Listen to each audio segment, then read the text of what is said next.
to another edition of Bandwagon Nerds, coming to you live via our good friend David Ungar, the Attitude of Aggression podcasting network family, Twitter handle, feed, all of that fun stuff. So, thank you very much. If you are joining us, and if you're not, well, PC Tunney's going to let you know, and then you can join us.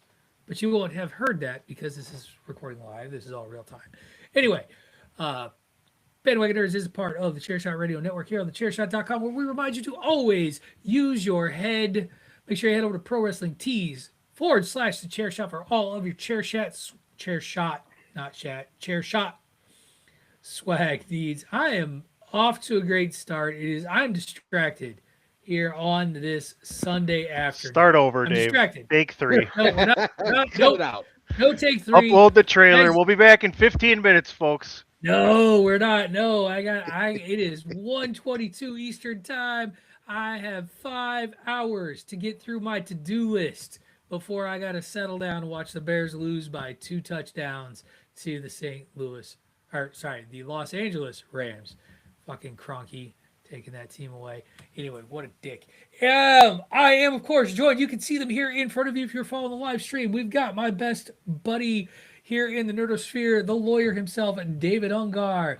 We have the man that I try to keep down no matter how hard he works, the Reverend Raymond S. Cashington, Esquire. We have the Executive Vice President of Talent Relations and Wednesday Programming, Mr. PC Tunney. And by Wednesday Programming, that means no programming unless Patrick and Greg DeMarco actually do the thing. Wednesday programming is like Four Corners Day 2 or 30 Mindless Minutes or the Big Five Project or Unidentified History. I like to think of it as we're giving space. I think this week, other podcasts. This week, I think Tuesday through Wednesday will be the Swaggies Part 2. Well, if that's the case, Patrick, I've been giving space to the whole Chairshot Network from Outsider's Edge for a year and a half.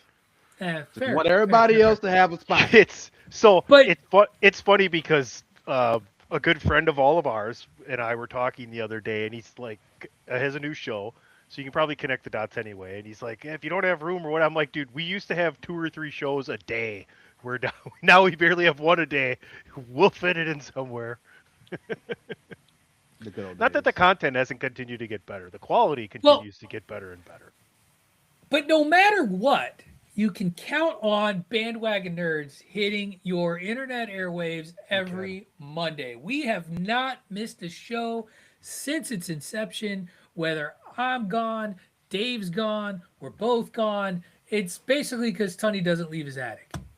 And so Tunney has missed 1 show, I think, since he joined the show. Well, I mean, yeah, yes, sure. There might be some misses this summer. There might be a busy golf schedule. This last summer was easy. I was injured for, I was injured from the beginning of May till the middle of August. I couldn't. Last year. Yeah. Well, and as you know, it's bowling tournament season. I got a tournament next week, so I won't be here for BWN. Let's cheers to your health and knock the pins down. No pregnant ladies. No pregnant ladies, indeed. But it is an interesting time. This is a great time of year. Early in the year, this is the time when we are into tournament season. We started Battle Royal Madness last week with the entry rounds. We'll get to round 1, the true first round, first bracket. This in the final segment today when we cover video games, video game characters. And so I'm looking forward to Ray taking over the show and managing that. We have a relatively light agenda in front of that. We have 4 trailers we're going to cover in the trailer park today. We've got some news items that we're going to talk about. One that I know Davis particularly was very excited about when talking about it in our group chat ahead of time. So I'm sure he's ready to celebrate something that spoiler alert, I don't have the faith in that others do. So I'm gonna say that now. But that's a future us problem. It's future us. We'll get there. We're gonna start by going to the trailer park because we got 4 good ones, in my opinion. And our first is a documentary. It's a documentary following Sir Paul McCartney called Man on the Run. Appears to be based and told largely from the life Paul led post Beatles breakup and creating the creation of his band Wings. And I've watched this trailer, and I have a couple of fun stories about this. That in watching this trailer, I quickly took some umbrage with Sir Paul. Um, the first one is so this trailer starts and it's Paul McCartney talking about Before you can continue, you have to spell umbrage. Umbrage. Anyway, sure. I mean, yeah, Tony.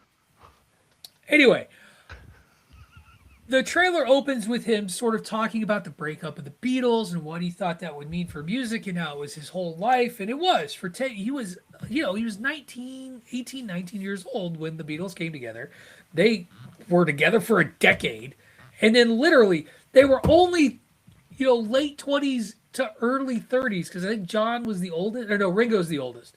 Ringo was the oldest, but they were all like late 20s, early 30s. So that this 10-year burst of music, and then the band breaks up. And Paul McCartney was like, in this trailer, he's talking about like, oh, I didn't know if I'd ever make music again. And the second he said that, I'm watching this trailer, I'm like, bullshit. Because I, as a man who studied this, Paul McCartney was the fucker who wanted to go the most commercial out of the Beatles. He was the one who wanted a cultivated sound to get massive radio play. So to have him come on, 70 years later or whatever it is, and be like, I never knew if I was going to make music. Bullshit. That is complete bullshit. You were a studio guy. You wanted to be a studio guy. And then the other thing, folks, don't let them lie to you. Linda McCartney cannot sing. And I know this for a fact. And here's why I know this for a fact. When I was in college, as an undergraduate student, I took a history of music course, popular music course, that one of the professors, there were 2 professors, and they split the decades they split the course in half. And as we were in the 60s and we were talking about the British invasion and Beatlemania and life thereafter, he shared with us one of his most prized possessions. And it was a studio recording of Wings that was done by a sound guy who was explicitly told that while they were recording, that you are never to turn on Linda's microphone. So he did and got fired, but kept the track of Linda McCartney singing Hey Jude. And fellas, no. So, yes, I believe Linda had a lot to do with Paul continuing to form Wings and make Wings, and that she was there. She was a fucking photographer. She was a photographer. That was her first job. She got to tour with her husband Paul, and make Band on the Run, which is a very, very good album. Like, I will not shit on Band on the Run. Live and Let Die is one of my favorite tunes. It makes the James Bond film Live and Let Die better for having it on its soundtrack. But Linda McCartney, no. Don't listen to that story. It's a lie. It's all a lie. Other than that, I'm going to watch this documentary because I love the Beatles and I love this artist. And we've talked about, I know Dave's been watching the Beatles anthology lately. Tunney watched all of that stuff way back when those things first hit, the Disney Plus special and all that. So he's a fascinating guy. He is an icon in music. But I feel like there's going to be some revisionist history, if you will, much like Michael Jordan's beautiful 6-part documentary. It's told through the lens of the person whose life it's about. And while that is a source that can be trusted, it is not a completely reliable narrator. Dave, I believe you're the one who shared this trailer. Your thoughts about this, minus my crapping on Linda McCartney and the idea that Paul was not going to keep making music after the Beatles broke up. History is written by the winners, or in this case, the surviving members of the Beatles. And, I hate to put it that way, but it's true. Yeah, I think like watching the Beatles anthology and just going through that and seeing the progression of the band and just kind of seeing where they start to fracture a little bit, and the path that they end up going down. Yeah, the aftermath of all that is fascinating to me as to how Wings got started, and the fact that Paul McCartney came out of the wreckage. All of them actually came out of the wreckage of the Beatles and did quite well for themselves, every single one of them. So uh, his story is going to be interesting to look at, and hopefully this spurs some more detailed looks at like John's career up to his unfortunate death. George Ringo's still active and out there, but yeah, I'm with you. I think Paul McCartney and Wings was certainly not on the level of the Beatles, but an excellent band for the time frame that they were in. And yeah, I'm as curious as anybody to see what Paul's spin is on this whole situation. And I'll be watching this once I get done with Anthology, and then I got to watch Get Back because Tony's recommended it before, and I definitely want to check that out and see what Peter Jackson did with all that. But yeah, I'm such a huge Beatles fan that anything Beatles centric, which this obviously is going to draw me in. Sonny, you've watched all of the films. Are you watching this one? I listen to music for like 5 hours, 5 days a week at work, literally, like straight after my morning radio show is over. There's every day I'm listening to hearing at least a Beatles song, whether it's through a artist mix or my favorite mixes or whatever. And Get Back was phenomenal, and there's so much footage there, and there's so many cool things and so many awesome interactions. But I'm all BO'd out, mate. Um, I'm sure I know somewhere what down. you were going for there, but it sure Yeah, I'm sounded not very. like BO, not I'm BO. BO'd. I'm all BO'd BO. out. I'm all BO'd out, mate. Boy, I'm sure it's phenomenal. I'm sure I'll catch clips of it just by death scrolling on YouTube, etc. But yeah, I'm sure there's a lot of good stuff. It's just not right now for me. This is all great because I have more stuff later on, and there's always stuff to watch and series and everything like that. And I still need to go back and watch the.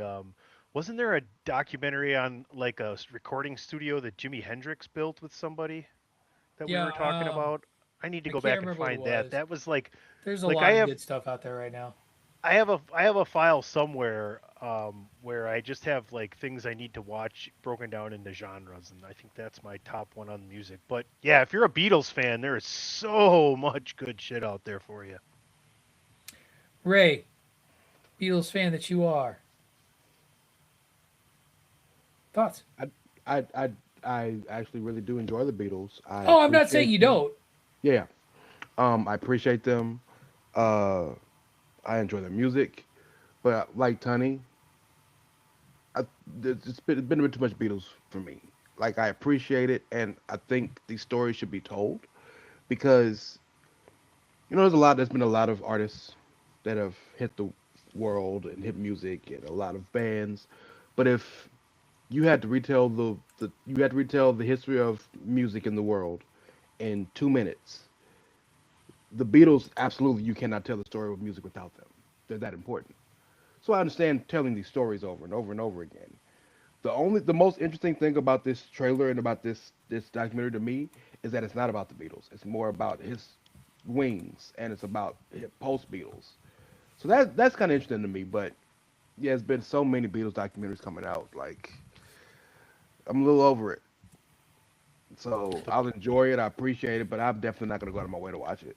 the biggest question is, will you still need me? Will you still feed me when I'm 64? By the way, I didn't know Wings made the song music when shit gets dangerous. Do do do do do do do do. I didn't know that was a Wings song. That's pretty cool. Yep. A lot of people think it's a Beatles tune, um, because Paul was still pretty young then, and like still sounded like Beatles Paul McCartney. For Like sure. as he ages and his voice changes a little bit. But for me, it's so interesting because all four of them would find success in their solo work.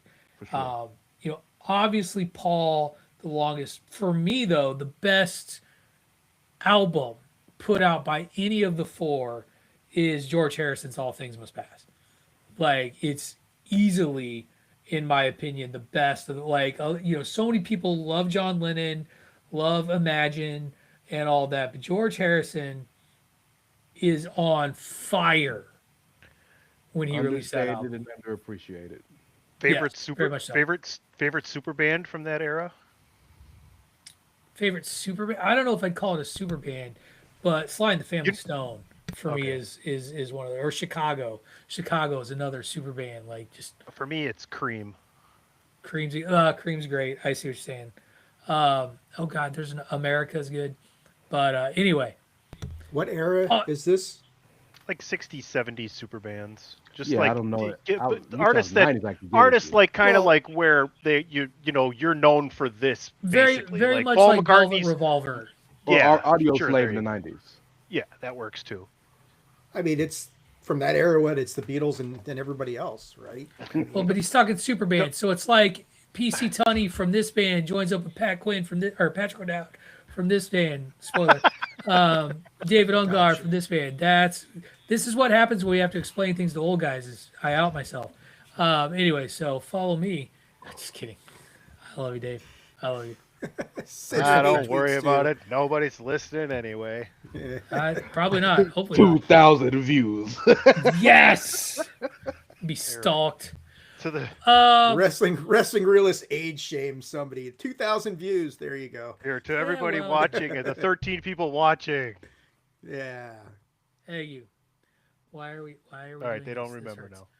now. Okay. Nobody- Thank Oh, you. Little Men in wow. Black That was a hell reference. of a That reference. was a deep cut. Let's move on to the bluff. Carl Urban is a pirate.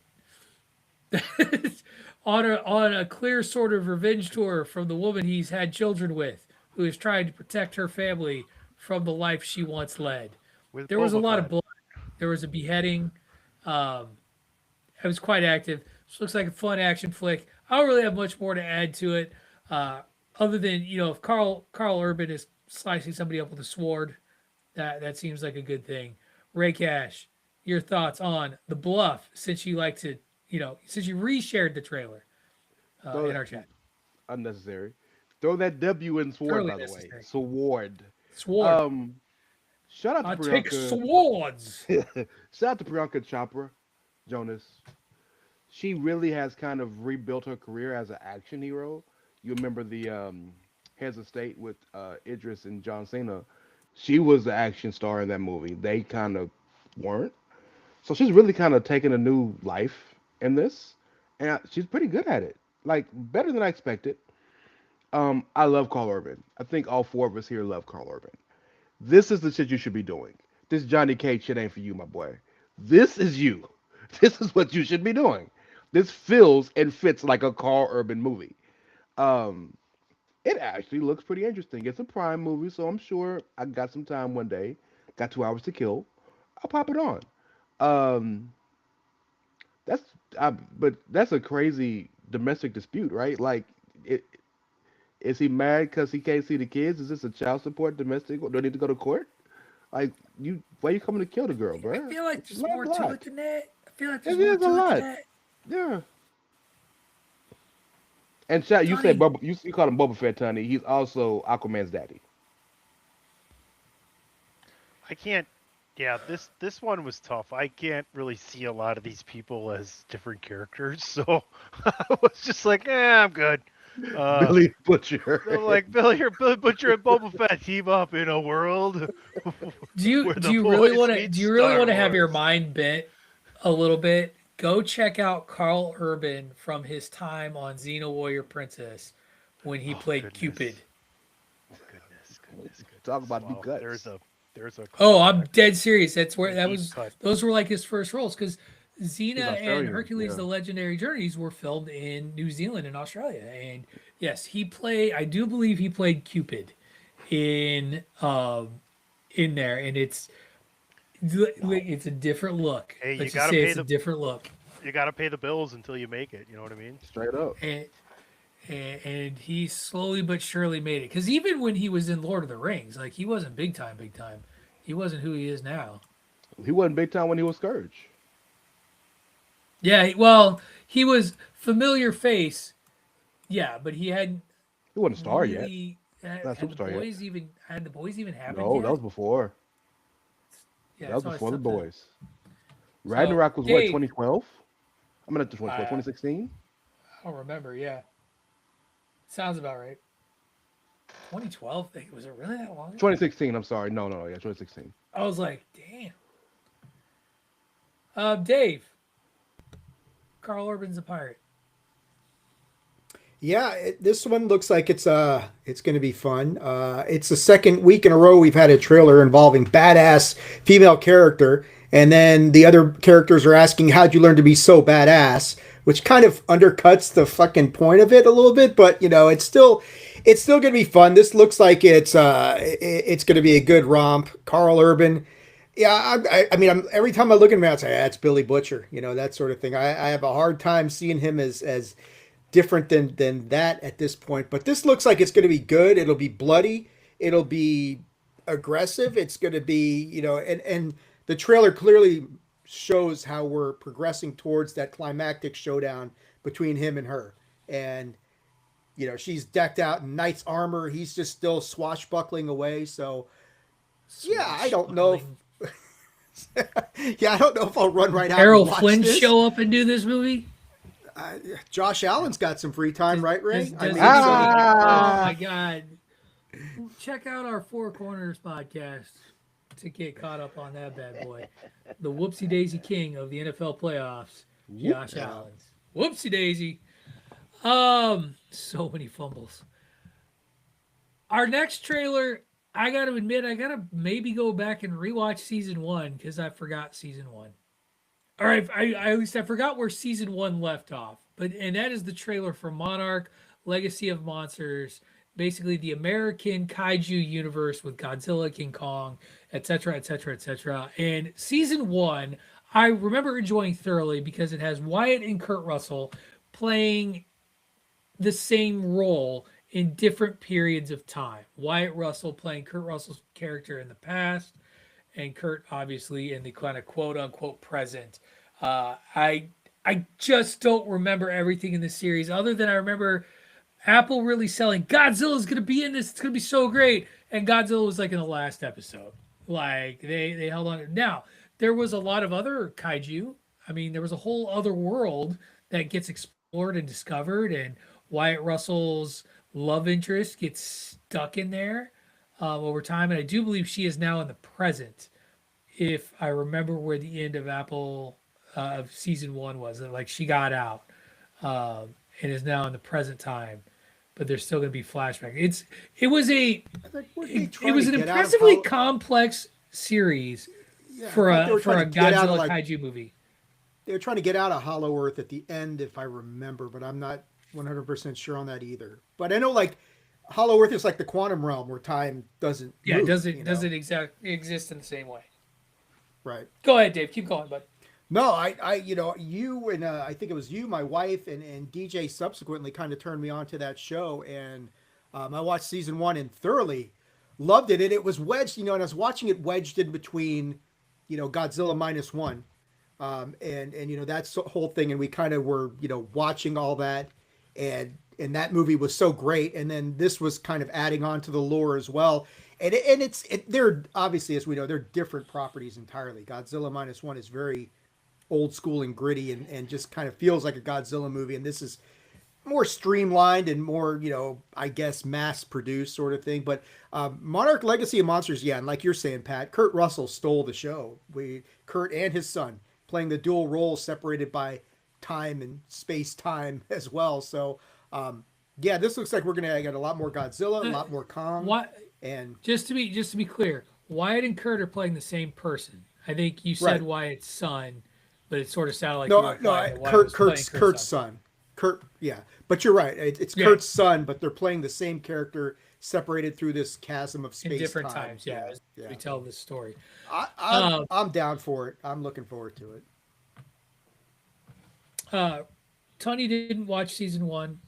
Ray didn't watch season 1. I'm willing to bet Tony doesn't. He's holding like he's gonna lower the microphone, but I feel like that's just to beat type as he waves. Go ahead. Say what you got to say. Apparently, what's coming is not King Kong or Godzilla. It's bigger. Yes. It is some sort of super monster that has two irises in its eyes. I will see you all for season 3's trailer. Look forward to it. This is one of those. Patrick and I love to bloviate about the beauties of Apple TV Plus and how fantastic and underrated of a streaming service it is. This is one of those shows I need to get on and watch. So with the new season coming out, that may give me a reason to go ahead and get into it. Yeah. Perfect timing, right? Knock out season 1, start right at season 2. So I think I might do that. Trailer looks great. Everything about it looks great. Love kaijus. Love the whole thing. Just never had the time to watch it. So I'll put it on the list. Hey, I think it's worth your time to check out. And this is my annual reminder that Apple TV Plus has some of the best television nobody is watching. I actually, just as we were talking about this, just remembered the new season of Shrinking starts like next week or a week That's after. Same people who brought us Ted Lasso, Bill Lawrence, and Roy Kent himself, his Brent Carpenter. Brett Goldstein. Brent Goldstein, Goldstein co-wrote that series as well after doing Ted Lasso. Plus, there's another season of Ted Lasso coming. So much over there on Apple TV, and I know it. There's so many subscriptions, it's hard to keep track of them all. All right, let's head into our last trailer. We got our 4th Avengers Doomsday trailer, which the Russo brothers are saying they're not trailers, they're clues. And so we can get into all of that in a minute. But this trailer kind of brings in the final piece of the picture of what I would argue, as we've had these four mini trailers, this is the Russos telling you who the main players of this movie are. In my opinion, when I really sit back and look at this, that we know that Thor, Cap, the X-Men, the Wakandans, and the Namorians. No, they're not Namorians. Telokenians. Yes, those people. Yeah. And the Fantastic Four. Those are the players. In addition to the whatever we have from the Avengers that we're going to be dealing with. And in this particular trailer, we get a look at Shuri is narrating. We get a look at the Wakandans. We get a look at the we see Namor, and we see, I can't remember her name. Is it Namora? You're like Ahmad Rashad trying to say Dwayne Shinsis. But at some point, I just got I'm going to give up. I'm just going to butcher it. Dwayne Shinsis. And it's Shuri narrating in the background about all the things that she sacrificed and lost. We get a final scene of M'Baku, who is now King of Wakanda, which picks up from the end of Wakanda Forever. Because I did, after we messaged, Ray, where I was like, wasn't he declared king at the end of Wakanda Forever? You're like, no, it was implied. You're right. He is literally at the challenge ceremony. That's where the movie ends, is him at the challenge ceremony, where we actually don't know if anybody does challenge his right or if he has to battle for it. Because if you remember, you can go through the ceremony with no challenge. But he is the king of Wakanda, and he is meeting Ben Grimm of the Fantastic Four to get kind of a meet cute, a little rom-com-ish sort of thing where you get the serious I'm the king of Wakanda, and then Ben Grimm is like, I'm from Yancey Street. And that's very much to kind of show that down-to-earth sort of humility that is Ben Grimm. And I don't know where Wakanda is. Remember that, right. They're not from this world. Yeah. So I do want to start by saying, as we get into this, that I have been very excited by all 4 trailers. Period. And I wasn't here last week when y'all talked about the X-Men trailer and the footage that we saw there. But after I saw this and saw all 4 of them play out, and I understand that there's a reason that they were put in the order that they were put in, the Russo brothers. Unless they're lying to us all, there is a method to the madness with the countdowns and the clocks. And we can talk about that theory. I don't 100% buy that theory because clock number 3 is a stretch. in just sort of if you read like sort of what they talk through, like they kind of go through some gymnastics there to connect that dot. It could make sense. Um, the takeaways that I got out of this trailer, though, if I were to have put them in order, I would have flip flopped 3 and 4 because for me, from my marketing standpoint and just sort of the final image that I walked away from, that's still seared in my brain, it is the backtop or background of my desktop is Cyclops blasting the fuck out of the sky in anguish over whatever happened. And that is a very that is a comic book cover. Like that is an iconic comic book cover. And Ray's shaking his head and that's fine. But to me, that was the most lasting image for me. And that's okay. This trailer is still a big deal. I do wonder if this means that Shuri's nephew, T'Challa's son, has been taken. Because that has been one of the themes that we've been able to speculate and pick up on is the theme of children and the idea that Doom needs children. We don't actually know what kind of time has passed from Wakanda Forever to where we are. So, like, because what is he? He's like 5, 6? He's probably In, yeah, probably about like 8. he's Probably about 8, 9. yeah, he's young. Yeah. So, depending on how old these kids have to be or not have to be, who knows? But that's my one like sort of thread that I've pulled out of all these. Ray, I'll let you go next because I know this one meant a lot to you, like and hit a lot of points on your excitement level. Uh, that again, I find exciting. I think it's cool, and really enjoyed. The X-Men trailer just hit me harder, like, and that's just me. So Sure. So let me start off by saying the X Men are the reason why I'm a comic book fan. Yeah, The X Men are everything to my fandom in terms of all things comics, all things superheroes, all things any of that.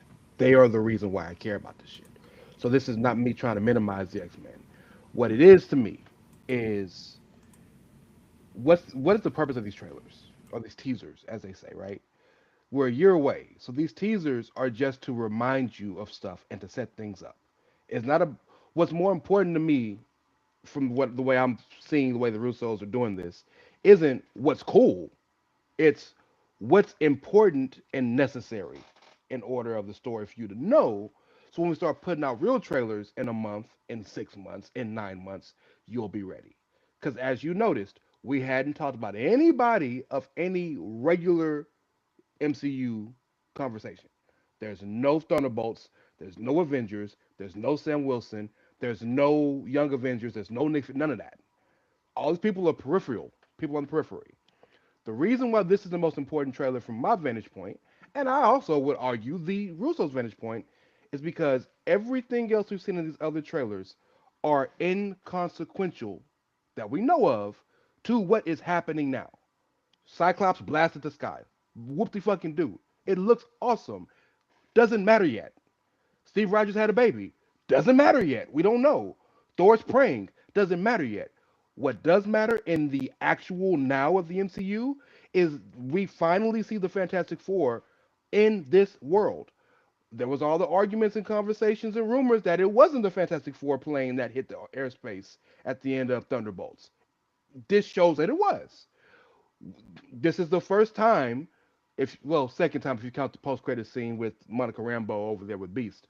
But this is the first real time in like an actual regular setting that the MCU is showing you that another universe is here on our Earth, Earth 616. So that's big. Secondly, we did not know M'Baku was the king of Wakanda. There was the assumption, but is announced. Thirdly, Shuri, we see now, has fully integrated herself into the role of Black Panther. She did it because she had to beat the Talokans.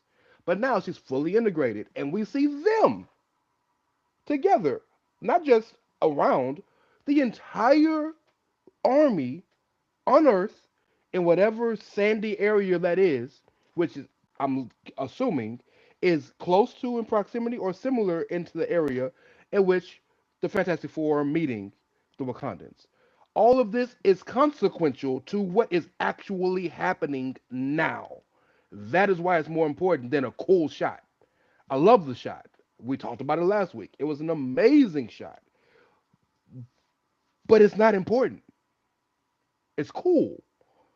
And so, and this isn't you for, but people are gonna shit on it or they're gonna act like it's not important because it's the fucking Wakandans. And that bothers me. Don't put the black people in a box because they're not important, but the cool white dude with the shot makes it. They both all important. But Cyclops shooting the sky and the old and Magneto and Professor Xavier playing chess again isn't consequential to the plot that we know yet. Now, in June, may flip. We may know more. What we actually know now, not conjecture, not rumor, not innuendo, what we actually know, the only trailer that's important is the Wakandan Fantastic Four trailer. That's all I was standing on.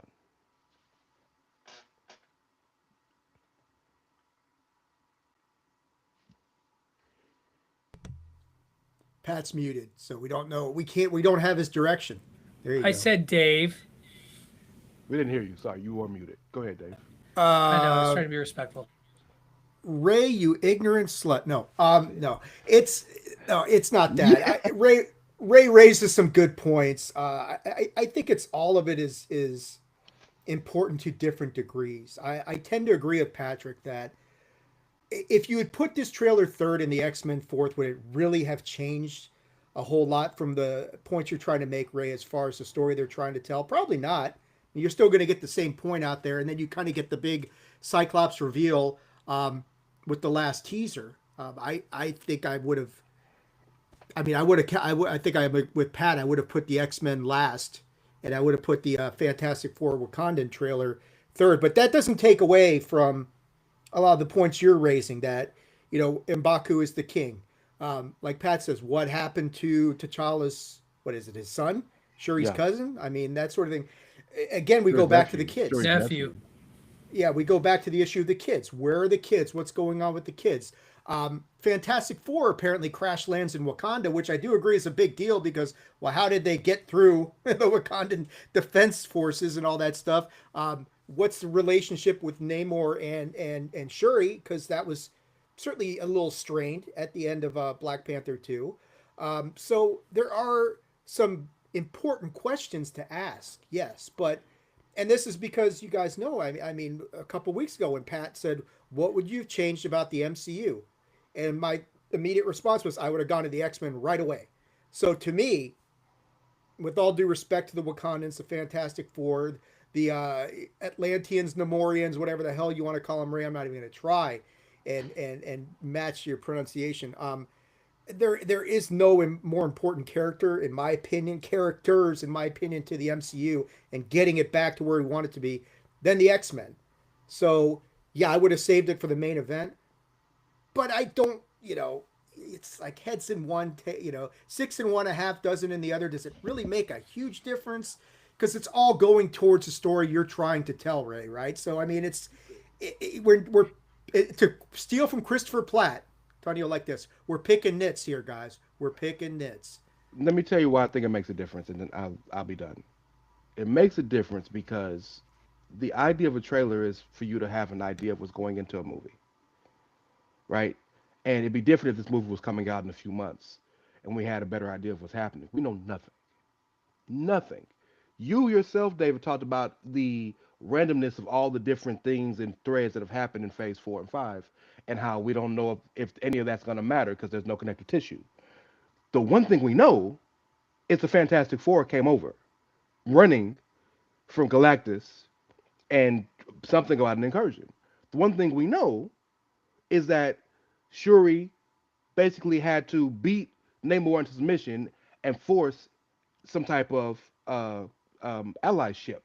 One thing we know is M'Baku became king of the most powerful country in the world. That's what we know. So a cool shot is amazing. And yes, I love the X-Men. And them coming into the MCU is massive. But it's not consequential to the things we know. I'm done. Yeah, go ahead. You ain't got to raise your hand, my boy. Just talk. No, I've tried to do this, and we're gonna let Tuddy chime in on how he's not watching anything in the standing spoiler. Actually, do you just want to say that real quick? What's oh you? Hey, you're not watching anything and you're staying spoiler free.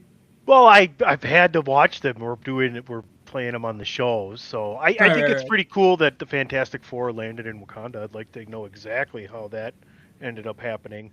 Um, Without permission would be really interesting. Um, yeah, and like everything else you guys just talked about, all the changes that have happened that they've kind of solidified that we had to speculate on. I trust the Russos though, so like who knows? Maybe this will all make sense down the road. Maybe this is all Well, chronological in order, or maybe Sure. they did fuck up and should have played it in a different order. Who and knows? We'll see. well, We'll here's the see. thing. I honestly don't think the order matters. Like I don't. At the end of the I, day, I the think they got a point lot of of people this, like us and a lot of shows like ours right? asking a lot of questions like the one we've been asking for the last 15 minutes. Hmm. Because ultimately, what a trailer's job is to do is to get you excited to want to see a movie. Hmm. And so at the end of the day, if the Wakandans meeting the Fantastic Four is what gets you excited to go to the film, then the Russos have won. If Cyclops blasting the sky and seeing Magneto and Xavier officially in the MCU in a way that finally confirms something that Feige said at a Comic Con in 2018, was it that long ago? I feel it was a Been a long minute. time ago. It's been a minute. It has been a long time. Then the trailers have done its job. And I think at the end of the day, no matter where you stand on importance of trailer, which I think is subjective, it clearly worked. And, I didn't share this as part of our rundown, but internally, the reports are internally that Disney and Marvel are quite happy with the response. So from that lens, that's a win. All right. We're going to put a wrap here on the trailer park. We're going to take, for those of you who are listening on the podcast, you're going to go away for a couple of seconds to get some of our important commercials in. If you are here on the live stream, congratulations. You're going to hear me awkwardly send us to commercial, pause for a second, then start up again. And then we're going to get into some news around the nerdosphere. We've got some fun stuff. We're going to talk some Star Wars. We're going to talk some Netflix. We're going to talk some A24. All of that when we come back. You're listening to Bandwagon Nerds here on the Chairshot Radio Network, part of the Chairshot.com. Welcome back, podcasters, to the Bandwagon Nerds here on the Chairshot Radio Network, a part of the Chairshot.com, where we remind you to always use your head. Remember, if you love what we're doing, head over to ProWrestlingTees.com/the chair shot for all of your chair shot swag needs. Ray Cash, Dave Ungar, PC Tunney, Patrick O'Dowd, talking all things nerdy. There was a lot of news running around, and I'm just tired of the Warner Brothers Discovery story. And so, we're in like chapter 938,272, 72 of Paramount desperately trying to get their hands on Warner Brothers. And bro, once again, stop trying to make fetch happen. It's not going to happen. Just stop. But we are going to Can I jump in here real quick? jump in, Dave.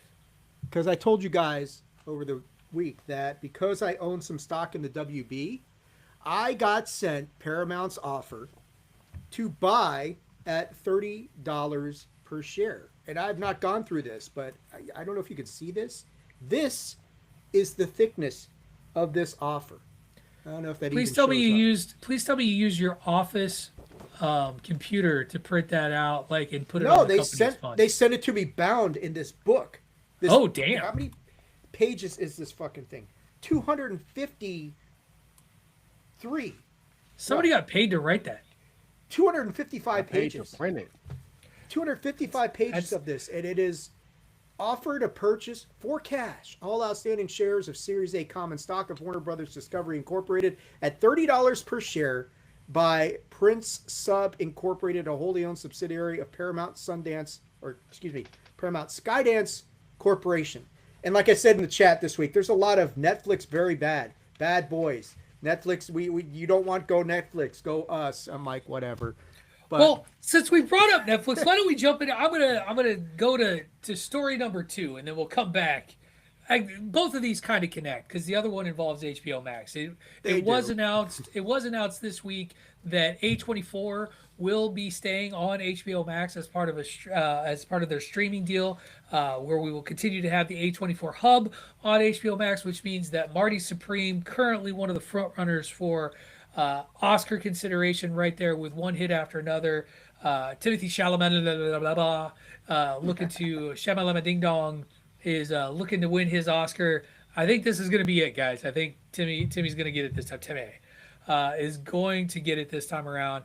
But and so that was just a nice little deal, nice little hub. That's where you can get your art house horror films and the movies that you can't see at your regular theater because they're at an art house theater will show up on HBO Max for you.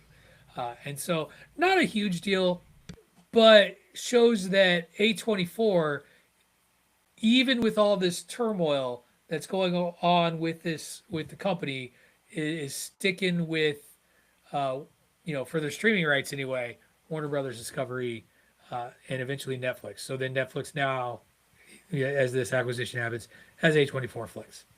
So good for them, I suppose.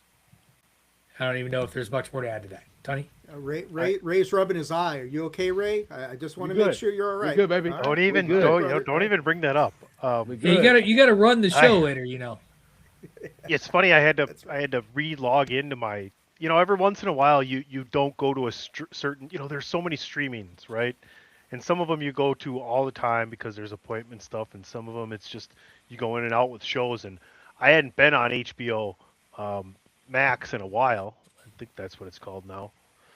So I had to recheck that because we got some big stuff coming up with, as we're broadcasting live. So tonight, in just under, 7 hours, we have Night the of the premiere. Seven Kingdoms. Yeah, Night of the Seven Kingdoms. So, but yeah, it's good to hear that A24 has got a place where we're going to still be able to catch everything there. So that just kind of speaks to the strength of continuing on with HBO Max as well. So Continuing on. Yeah, very, very much They so. knew what they were doing. They wanted that Netflix money. They smart. Well, you do what you got to do. The other big news item, though, that came with Warner Brothers Discovery and Netflix was, for the first time on the record, Netflix has said that Warner Brother movies will still go to theaters, and they put a number on it. They didn't just say that they were going back to theaters. Currently, Ted Sarandos is saying that Warner Brother new releases will be in a 45-day window in the theaters, which is pretty close to the standard film release calendar that you get unless a movie gains traction or tanks horribly. 45-day window, just over 5 weeks, 6 weeks almost. A month and a half. 6. Yeah. Pretty standard stuff. So here's my question to the family here. How long does that 45-day window promise last before he says JK?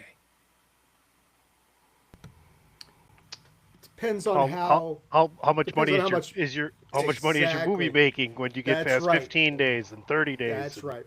That's exactly right. If they go, especially with the new DCU movies, right? Those are the ones that I know when they're doing this, that's what they're looking at, right, Tony? They're looking at Superman, Man of Tomorrow, Supergirl, the DC Doom stuff. 3. How much different is this from any other movie studio, though? How many of these other movie studios are pigeonholed into making sure that everything they release is there for 50 days, 7 weeks in a day? We need 7 weeks in a day. I don't think anybody's guaranteed that anymore at all. And here's the thing: is you can be guaranteed, but there's also ways that when a movie gets older or maybe doesn't do well, where you still maintain that commitment, but maybe that film only shows at 4:00 on a Sunday afternoon in one theater. And they did it. That's up to the movie theater though too. It is very much at some point, because I've right? seen, hey, are you paying us to fucking play this to an empty theater? Then sure. Because when a it's film easier to hits, clean that theater up. Right. When a film premieres, like we'll use Avengers Doomsday.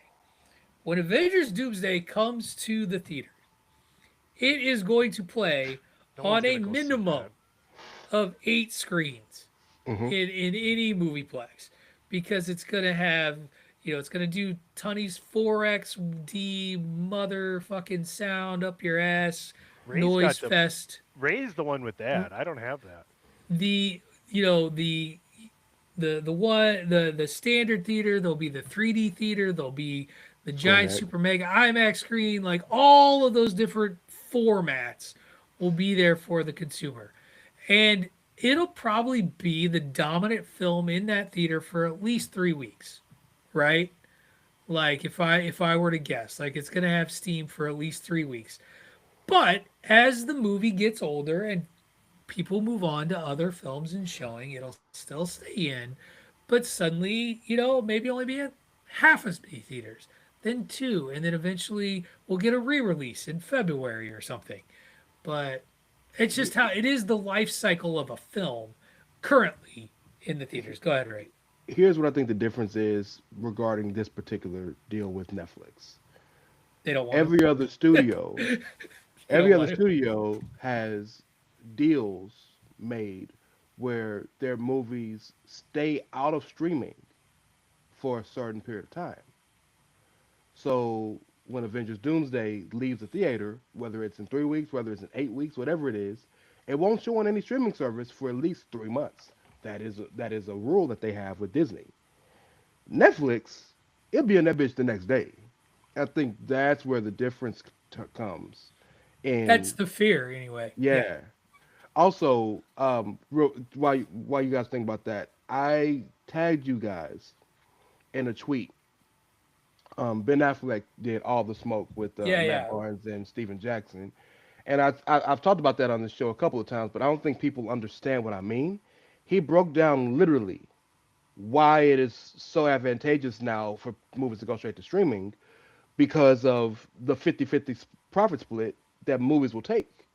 And he was basically saying that if your movie costs $25 million to do, you're gonna have to possibly even make you're gonna make have to make $100 million just to break even because if $25 million worth of movie cost, you're gonna have to spend 25 million on marketing, and then it's a 50-50 split.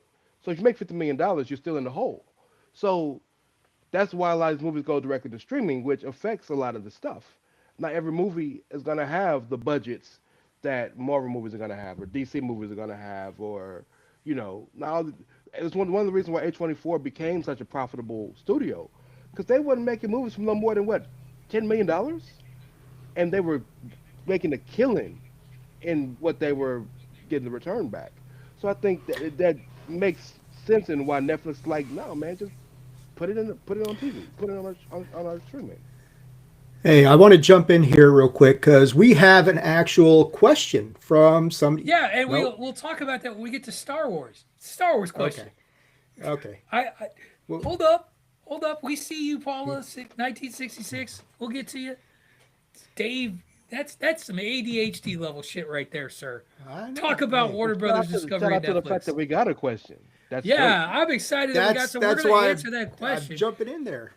but we're not on that topic. We will get to that topic. I had promised Star Wars. We'll get Star Wars. As Tony says, it's all Star Wars.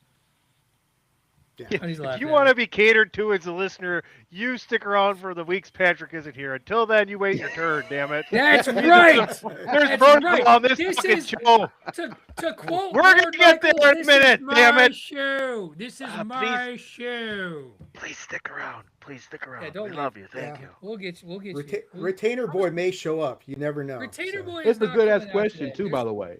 It's a It fair is. question that we'll get to when we good. talk about Star Wars. Hey, stick around. Because we're going to talk about Star Wars in a second. But we're talking about Warner Brothers and what is this other show? Oh, Netflix. What's the See, other Dave, $300 million, Wow. 300 million subscriber thing? Wow. Yeah. stage Yeah. is yours. Oh, unless you want to pull out your lawsuit or your buy offer. Again. No, I already. Yeah. If I could accept it, I would. But they don't care what I say.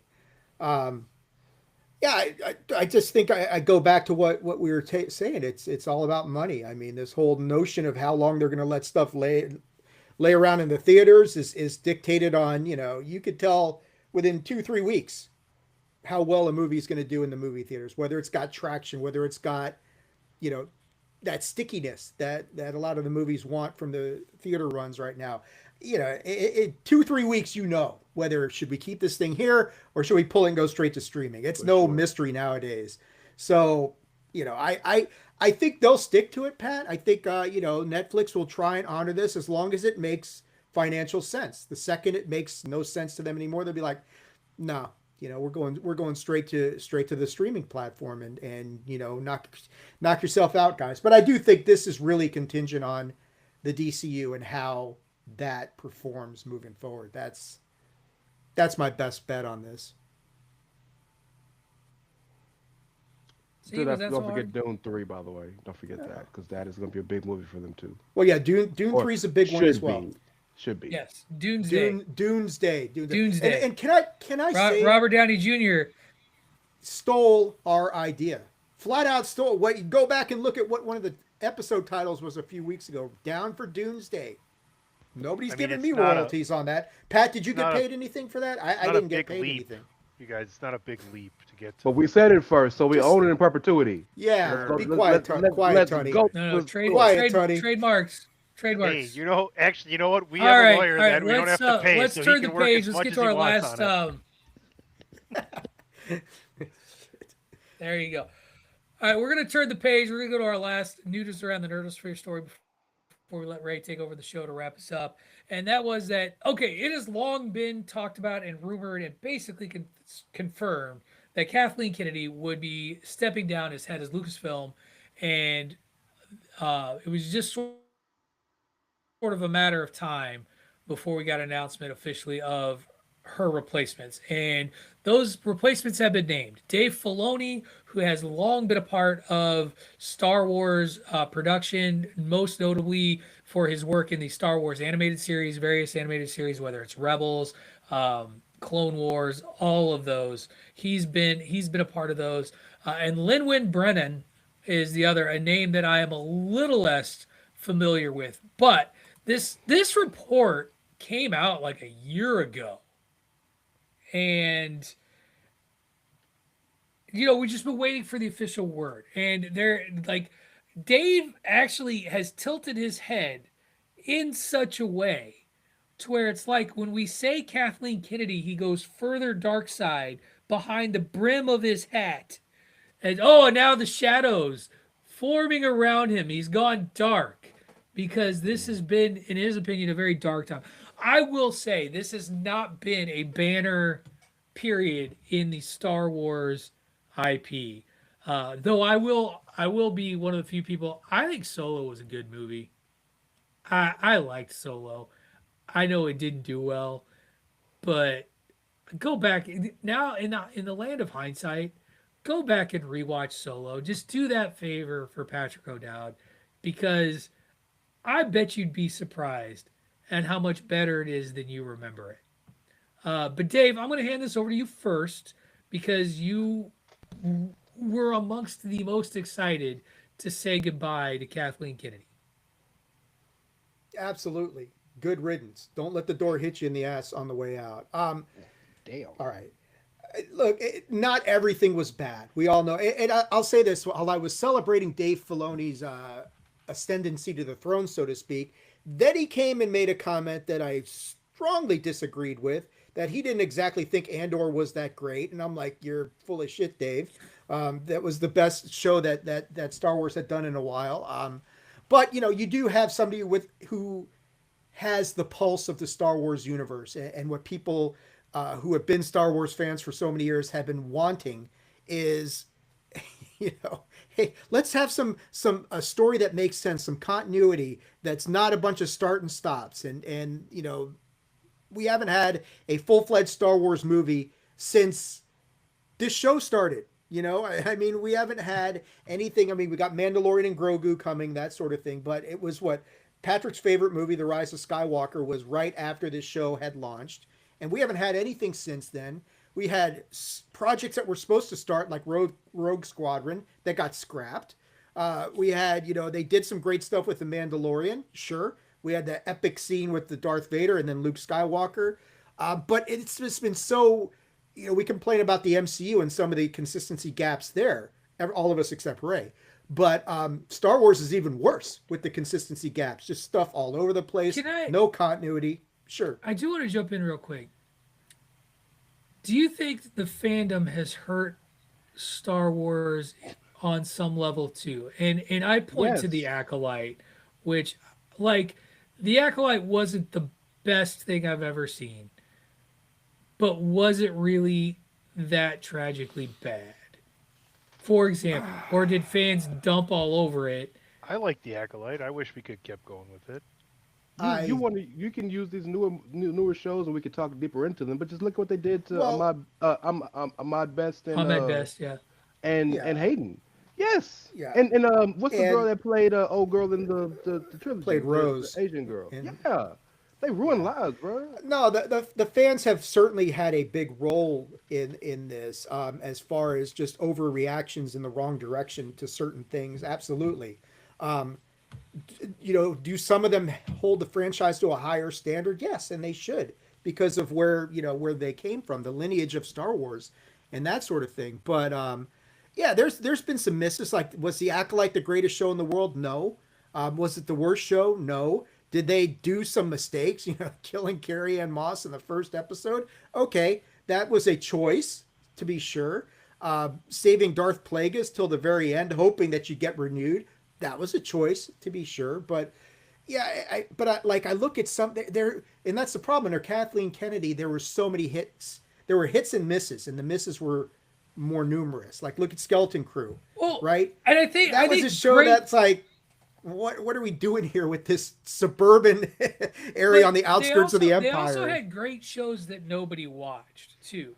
Like, I will die on the Star Wars Visions hill.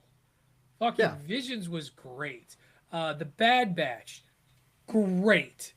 And the Bad Batch was this nice, neat, tight little series. And Dave Filoni had a lot to do with that. I will concede that. And let me throw this out there to you, Pat. They don't miss with their animation. Their animation has been top notch, whether it's Clone Wars, very often, no. whether it's Bad Batch, whether it's Rebels, any of that stuff, Resistance. It's all been, their animation has been on fire. But there's just like, there's no like way forward. There's no like, what are we doing? Where are we going? Right. And hopefully this fixes that. Well, we do have. Let's talk about the future now. So we know these new heads are coming, and I'm sorry, Tony and Ray. I'm going to actually let you jump in on what's coming, and what's up next. So Mandalorian Grogu comes out in May 2026.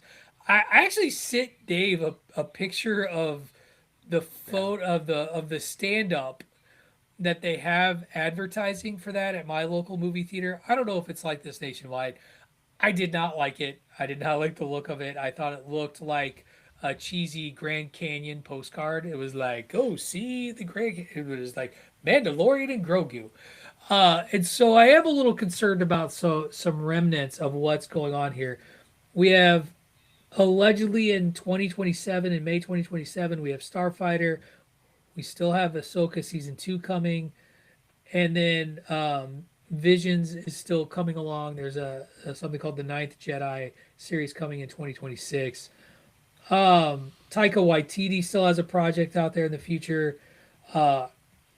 Could we go back and pursue the Old Republic? We're gonna talk about Knights of the Old Republic in a second.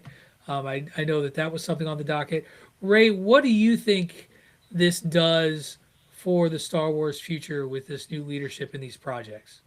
Well, first and foremost, let me say that I have concerns about Mando and Grogu, the movie. I think it's a cash grab, and it was clearly a cash grab. I don't doubt that people will like it because those two together and what Pedro Pascal brings to that role, there will be something in it that's enjoyable. But I just don't like that they went straight to movie for it. But we'll see. I'm not worried. I'm not tripping on it. Shout out to Tony. Dave Filoni, I am a believer in Dave Filoni because Dave Filoni is one of the few people that actually learned from George Lucas. So I'm a believer in that dude, and I'm just taking this as no different than what DC did with James Gunn and Peter Safran. Old girl, Lynn, whatever her name is. Forgive me for not remembering her name. She's probably just gonna be there to sign the checks, cut the business deals, and let Filoni run the studio. And if Filoni runs the studio, you know who's coming with him? The dude that's directed most of the good stuff that's come out of Star Wars recently, Jon Favreau. So like, I Ryan have a lot Johnson. of Oh, sorry. Jon Favreau, The sir. Well I'm done. just saying the Good try. Rise, Rise, that was Last very Jedi, baby. well put. But no, so I have a lot of faith in where they're going. Um, I know you're gonna get to our question, but that's more interesting to me is what's actually next.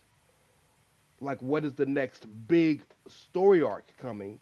Because it can't just be Mando and Grogu. And I've long been a dude who said I'm sick of the Skywalkers. Give me something different. So that's what I'm looking forward to. Taika Waititi's probably gonna have fun. Um, Patty, what's her name? Patty The Jenkins. Patty Patty Jenkins. I Jenkins. hate that they nuked her thing, because that could have been cool. Um, and yeah, the Legends of the Old Republic. Now that Disney made good with Gina Carano, maybe that could be a thing that comes back. Well, she's in the New Republic. Well, Old Republic is the origins of the Jedi, which got is you. Mangold's proposed film that's coming up. And I guess this is a good time as any Tunny. Before we do that, you're very much the it's all Star Wars, and you kind of take it in and enjoy it as it comes. Your feelings on these changes, on what's on the future, how are you feeling about this new direction?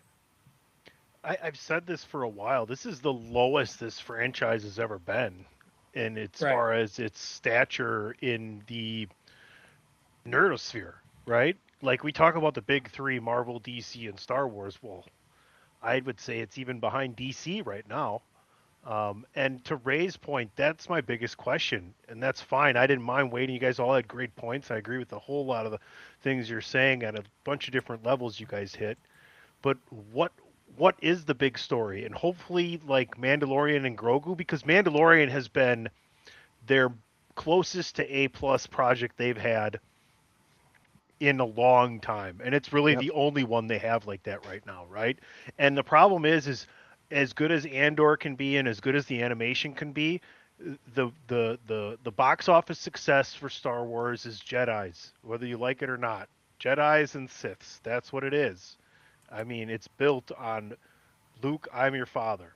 Now, we don't necessarily have to pick a certain Jedi to go with, but we have to find a bad guy and a good guy, and we have to run with it.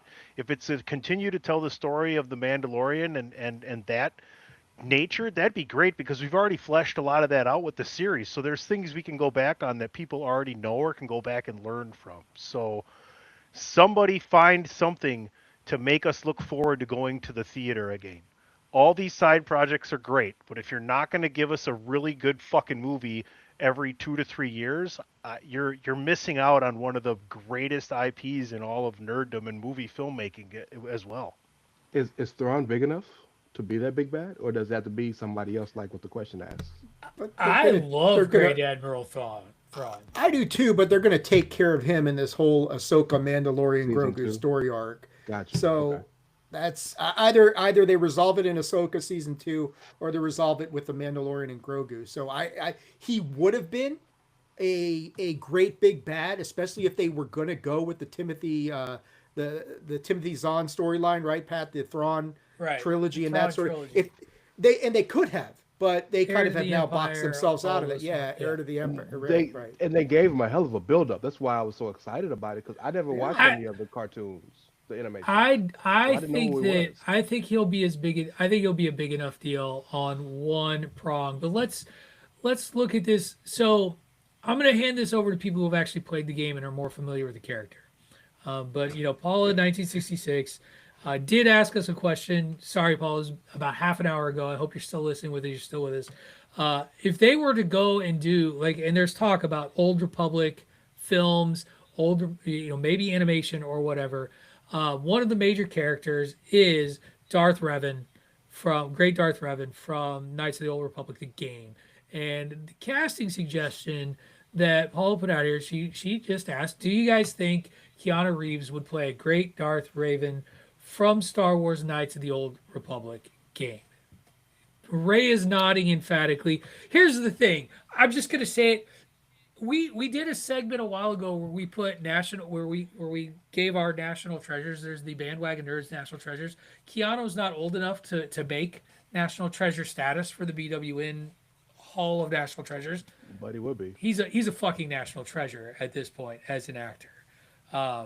Like he really can't do any wrong that I've seen. So I, not even knowing the character very well, say yes. Well, it's a part of the Mandalorian Wars as well, because he defies the Jedi Council to fight the Mandalorians, so it's perfect. There's some really badass like artwork. I don't know if you can see this here. Oh yeah, I This is Google pretty- images. Yeah, Revan's a pretty badass. freaking solid right there. Yeah. So I think what- we all seen the question and had plenty of time to just look everything Yeah. up here.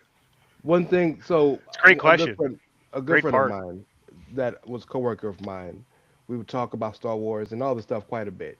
And he is a person who reads the novels just as much as anything else. There's another thing that's under talked about is the novels are also canon in the story of all the Star Wars. Well, they were. They took them They out. were canon. They Some of them uncannoned got them. taken out. Some of them got When uncannoned. Disney, when Disney took over the Star Wars IP, they basically wiped the Gotcha. Star Wars written universe, with the exception of shit they put back in. Gotcha. So, Grand Admiral Thrawn was brought back in Rebels, I want to say. Was that the Gotcha. series that he popped in? Yeah. And then they Yeah. brought him in Ahsoka. Like, they've done it that way. But yeah, Gotcha. if you read it in a novel, it's not necessarily canon. Well, Gotcha. let's They just used to call it- grab the nutmeg off the shelf and put it back into the fucking recipe. They then, used to for call it Christ's the sake. extended universe, Ray. The EU. Yeah. And then that kind of did when Disney took over, like Pat's saying, they kind of selectively edited what was in the EU and what's not. So Yeah. But the only reason I bring any of that up is because he was the person who read these novels and would just go on and on as long as anybody would listen to him about how the next big thing should be Darth Revan. And I was like, what the fuck is a Revan? And it gave me the chance to really look into dude and see who he was. And that's one of the more interesting Sith Lords in a way that is different enough from what we've seen, but also could be big enough to be a big bad of a movie or even a trilogy. So Keanu, who actually has been looking to play a villain role, as crazy as that sounds, because he's one of the most loved dudes in the world, I think the casting fits. And also, who was it that said, was it George Clooney that came out and said there's no more movie stars? People don't go to don't watch movies or go to the movies to see a star. Motherfuckers will go to the movies to see Keanu in a Star Wars movie. You don't need to give me anything else. Keanu in a Star Wars with a lightsaber? Sign me up. So I will say this, because I played Knights of Republic and I did both story arcs, right? One being the Jedi, one being the Sith. So I know Darth Revan really, really well. Could Keanu play a great Darth Revan? Absolutely. The bigger question for me is, and like we talked about Dave Filoni, and he's got to make a decision as far as like the next trilogy. Are we going backwards? Or are we going forwards? And that is a critical decision. If he goes backwards, the Knights of the Old Republic is a perfect story for him to tell, because he can go backwards. And with Revan's story is like, if you play Knights of the Old Republic, you don't even realize it's at least halfway through the game, if not 3/4 of the way, that you are actually Darth Revan. You never know that. Spoiler!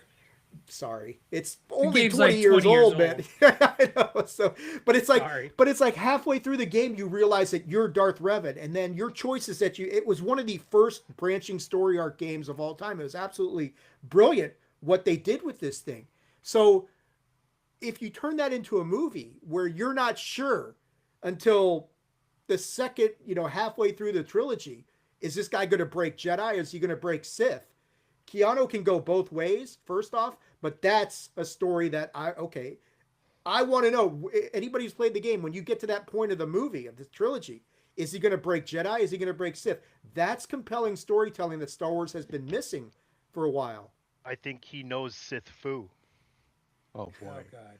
Can I ask God damn one it, Tuck. question? One quick Last question. question. We're gonna Yeah. head into our final commercial break. Go ahead. Do you guys? I understand what we've seen from this point, from the beginning to this point.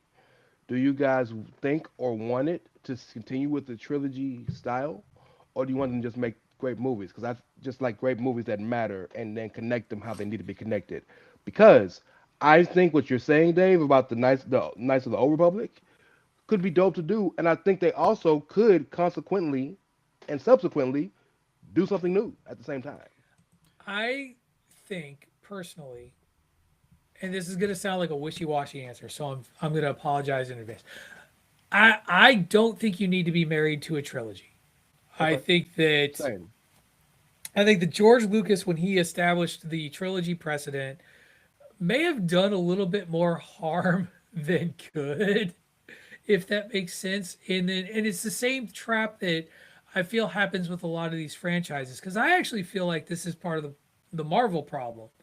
Was Marvel got so much success with teasing the next thing by doing those post credit scenes and laying things out that then it became the expectation and the norm. And when it started to waver because the world happens, it wasn't Marvel's fault that Jonathan Majors happened, but there was a lot that you kind of box yourself into if you're like, this is how it must be. And that's why I've appreciated the series a lot that they put out. Like I liked Ahsoka and the way that was laid out. I liked the standalone flicks. I liked those other stories that they were telling. To go back to Solo and Rogue One, which is still the best Star Wars film of the Disney era, in my opinion, without really any close competition. Like those didn't need to fall into that trilogy box, and I liked that. And what started out as a tribute to old Flash Gordon serials in movie theaters, turned into a confining box as you tried to tell the story jetting forward, and that made it a little bit tough. Well, So like to your point, Pat, look at what the Hobbit, what happened with that. That did not need to be a trilogy, and by trying to right make at it a all. trilogy, you really diluted the whole product in general. Like Right. Lord of the Rings, different story, but the Hobbit didn't need a Well, trilogy for that. The Lord of the Rings was a true trilogy, so like Yes. that also makes sense. Isn't the bigger question like take away the number 3 and just say, do we need to go back into making sure that at the box office we have connectivity in our story? Yeah. Right? That's really Oh the yeah, bigger absolutely. question. And this is So the perfect so people to like do that because that's Marvel's done got to that for come years. from the Mandalorian then, because there's nothing else. They don't have Yeah. anything else that's going to be completely just introduced to a gigantic part of their fan base out of nowhere at the box office that doesn't come from Mandalorian. It almost has to be now. Agreed. Right. So one of the things that I think there needs to be, sorry, because there was something on my brain and I was trying to get back to it. That's all. Because when I wanted to look up future projects, one of the projects that is very nebulous, doesn't have anything done, is a Dave Filoni movie set in the New Republic era. That its goal is to pull a lot of these post like Mandalorian, post Return of the Jedi threads together. So maybe some sort of a reset. All right, speaking of a reset, we are going to take our second commercial break. Thank you so much, Paula1966, for the question. And if you are listening live, while we may not answer the question right away, we promise if you ask a good relevant question that isn't making fun of Ray's hair, we will answer it. Except for If Tony. you're if Tony you're will. also if you're following on live on X, just feel free to ask that thread a question and we'll get you in there as well. Yes, because I'm totally on that one. I got it. Well, Right I here. love the I reason know, I is got you. I because hear you. the chats are only coming through on YouTube. They don't transfer over to what we see in studio on X. So I see it on by all studio. means- Oh, I don't see the X. I don't see the No, X they- chats, but like yeah, it's Paula's it's question it's because she asked on wherever Paula asked, I on- got that. She So asked it on YouTube, and the stuff Perfect. asked on X doesn't go into studio. Got I you. got Got you. I got the X. Tony's I got watching the it. X Yeah. side. All right, there we go. X gonna give it to you. What? All right, we are gonna take a quick commercial break. When we come back, we're handing the show over to Ray Cash to take us into the first true round of Battle Royal Madness. This week it's video games, so stick around for that. A lot of fun. We're gonna be here for it. You're listening to Bandwagon Nerds here on the Chairshot Radio Network, part of the Chairshot.com. Welcome back, everyone, to Bandwagon Nerds here on the Chairshot Radio Network, part of the Chairshot.com, where we remind you to always use your head. Again, ProWrestlingTees.com/the-chairshot for all of your Chairshot swag needs. Gentlemen, good job last week doing the play-in round of Battle Royal Madness, taking care of those. I would like to once again voice my displeasure in R2-D2 not being in the Star Wars tournament. That is a crime against humanity. What's that? Complain about that next week. We'll do Star Wars next week. Well, I got one other thing that I want to talk about, and I'm happy to see that Chun-Li won because dim thighs, and that's really like she had one of my favorite cheat moves in all of video games. Just mash a button and do the kicks. Like her and E Honda with a 100-hand slap, Chun-Li with the lightning kicks, and Blanca with the electrical. You know what was weird is for some reason I could not keep the Blanca electrical thing going very well because Street Fighter, I only owned one edition of Street Fighter ever, and that was Street Fighter 2 Turbo. Gotcha. And the only reason I bought Street Fighter 2 Turbo is for the Super Nintendo Entertainment System, and the reason I bought it is because when I played the OG, when I rented it, and you got to Vega, I was like, man, wouldn't it be cool to play that guy? And then they released Turbo, and you could play as Vega Balrog, Bison, and Dyson, the Indian shaman dude. Dalzim, yeah. Dalzim, how you say his name? Yeah. Stretchy guy. Yeah. Stretchy guy. But I would go around and I would play, and I would watch Vega as one of the the 4 mini bosses as you're heading to the end.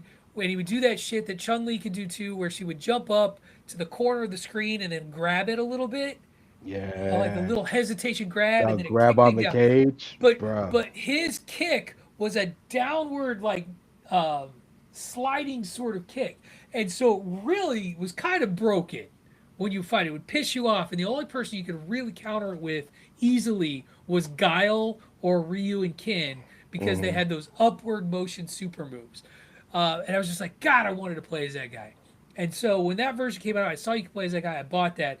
But then I would go through and I beat the game as every single character. And I just remember with Chun-Li, I just was like, rapid kicks, rapid kicks, rapid kicks, rapid kicks. And it actually got kind of boring. So anyway. Vega also is my favorite character in Street Fighter. So shout out to Yes. Vega. Hardest character to beat that game with, that version of the game with, though, was Balrog. The Mike Tyson clone, because he was slow and you had to get those punches timed right or you were dead. He didn't kick at all. It was all punches. No, it was all punches, and he had like these sliding like run forward punches that would wipe people out. Anyway, I have pontificated way too much on I'm here for the Street Fighter playing round. conversation. Shout out when the movie comes out. We'll talk more about it. And then the other, I did play the Championship Edition, which added DJ, Cammy, Fei Long. Speaking of games, characters that were broken, Fei Long in the first iteration was faster than any other character in the game, including Vega, and just tore through it all. Tomahawk, T-Hawk, as he was called. Really, really great stuff. So all of that is to say that we have a matchup. We have a bracket. And Ray Cashington is going to take over and run us through the first round of Battle Royal Madness.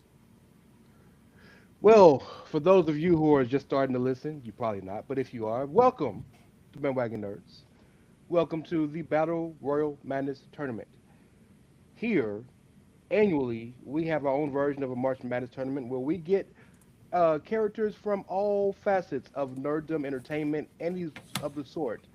And we figure out, what if they got into a fight, who would win? This year, we decided to kind of go Super Smash Brothers style and do Battle Royal Madness. 4 brackets, 4 different ideals, 4 different. Uh, ma- yeah, you get the point. This this week, we're doing video games, everybody. And as you can Was my Vanna see, White distracting? I'm sorry. no, I didn't have that planned. I ran out of force. Quadrants. As Tony said, quadrants of brackets that we're doing. Boom. Well done. So Battle World Madness round one, your video games bracket, ladies and gentlemen, and everybody else under the sound of my voice. Are you ready? I'm ready. Yeah. Woo! Well, Let's let's. get it on. We're celebrity deathmatch when we need This it. is just the first of 4 quadrants, by the way, people. I love how you want to use the word 4 quadrant. Well brackets. done. I just yeah. I'm just, Four just, four regions. They're 4 regions, Tony. They're 4 regions, yes. Sure. This is the video Let's game move region. on. Well, they're genres. Yeah. Let's move on to what's definitely going to be certain death. Oh, here's the bracket, by the way, guys. Certain death, everybody. There Unfortunately, we go. There we go. What Nice. detailed work by Ray Cashington, That is by the way, Ray folks. Cashington. I hope is- everybody mean, tuned in is seeing this when- excellent. He's got 3 more quadrants in this dude, whole when thing. he's At least he not tried. praying, when he's not praying for Josh Allen to just implode, Ray really does some good work on other stuff. see, you got that wrong because since Josh Allen lost last night, I put all the shit together after the loss. I prayed for this to happen. I Drew prayed for- Cashington. no, let me- Drew no. Cashington. Wow. So for the record, and I want to get to the tournament, but I've been working on this for months. So I'm very proud of this. I hope you like the graphics. I've made most of this by hand, from scratch. But yeah, y'all, the number 1 seed Kratos faces the number 16 seed Chun Li, God of War, Street Fighter.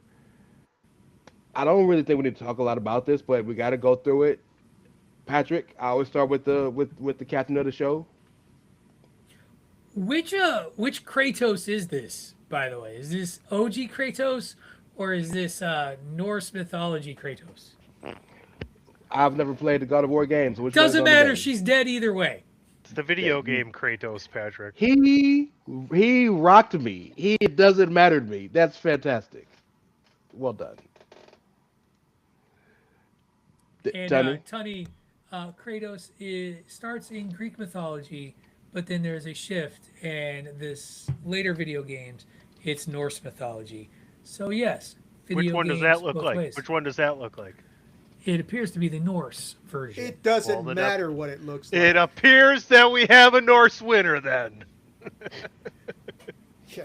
We'd like to thank Chun Li for her sacrifice and for coming, because Dave, I'm sure you got Kratos. I mean, it just Oh my like God.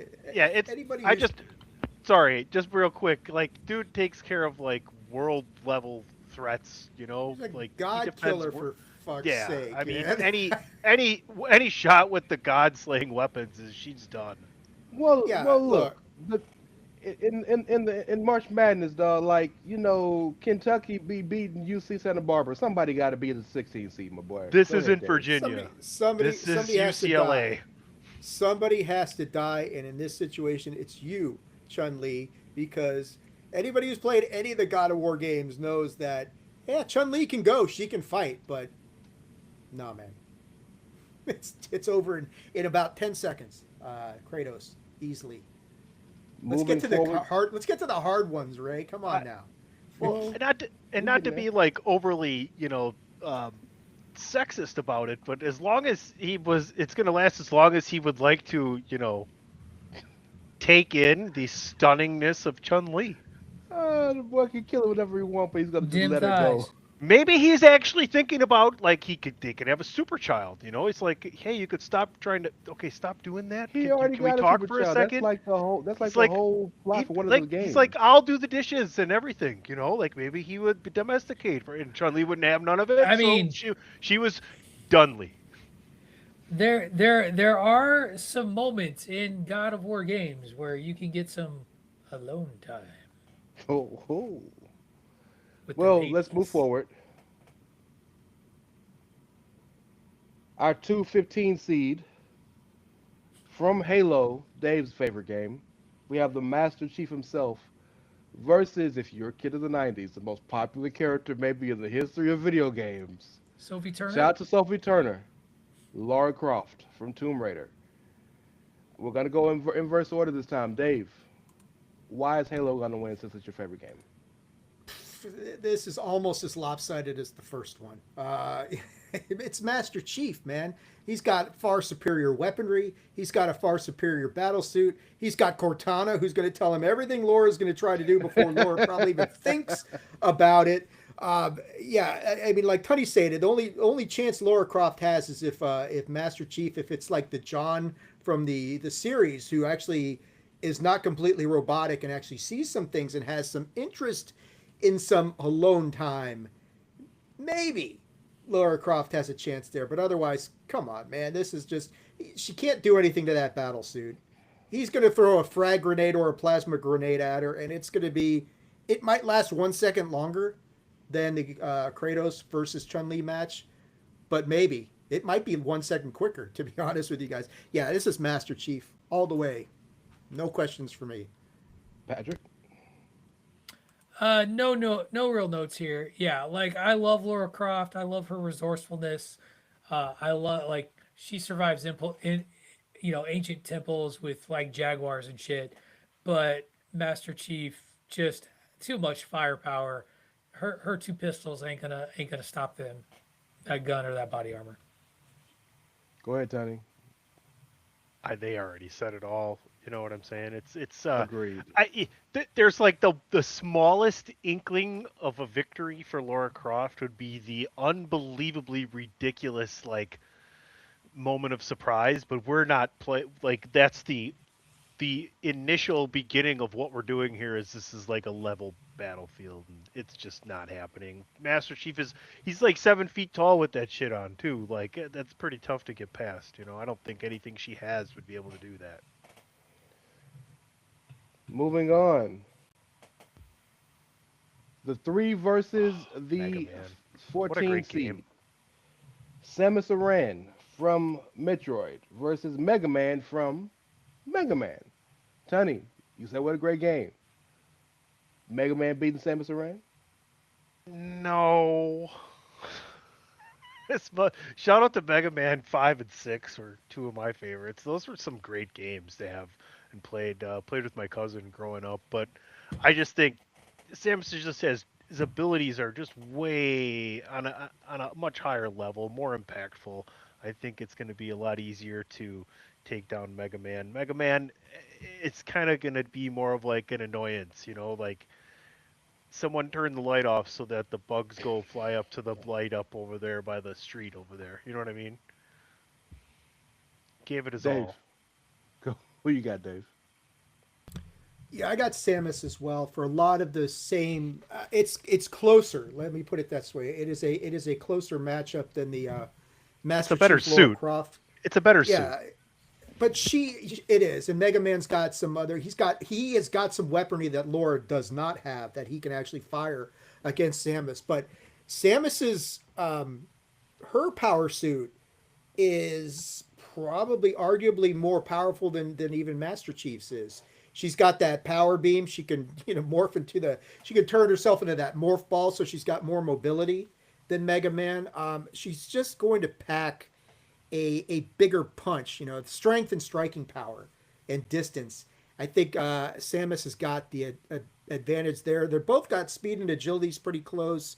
But yeah, I think ultimately that power suit is going to give Samus that extra durability that she's going to need to survive this thing. And I'm going to go with Samus over Mega Man here. Patrick? So I think I'm going to be I'm in the minority on this one because I'm actually going to pick Mega Man, and here's why. Because I am acting on the assumption that Mega Man in his 14 He has all the boss's bajillion weapons? games, he has the boss's weapons that he gets as part of his Tarnage! shit.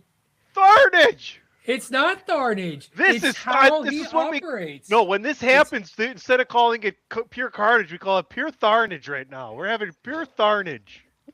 And my point is that I am acting on the iteration of Mega Man 1.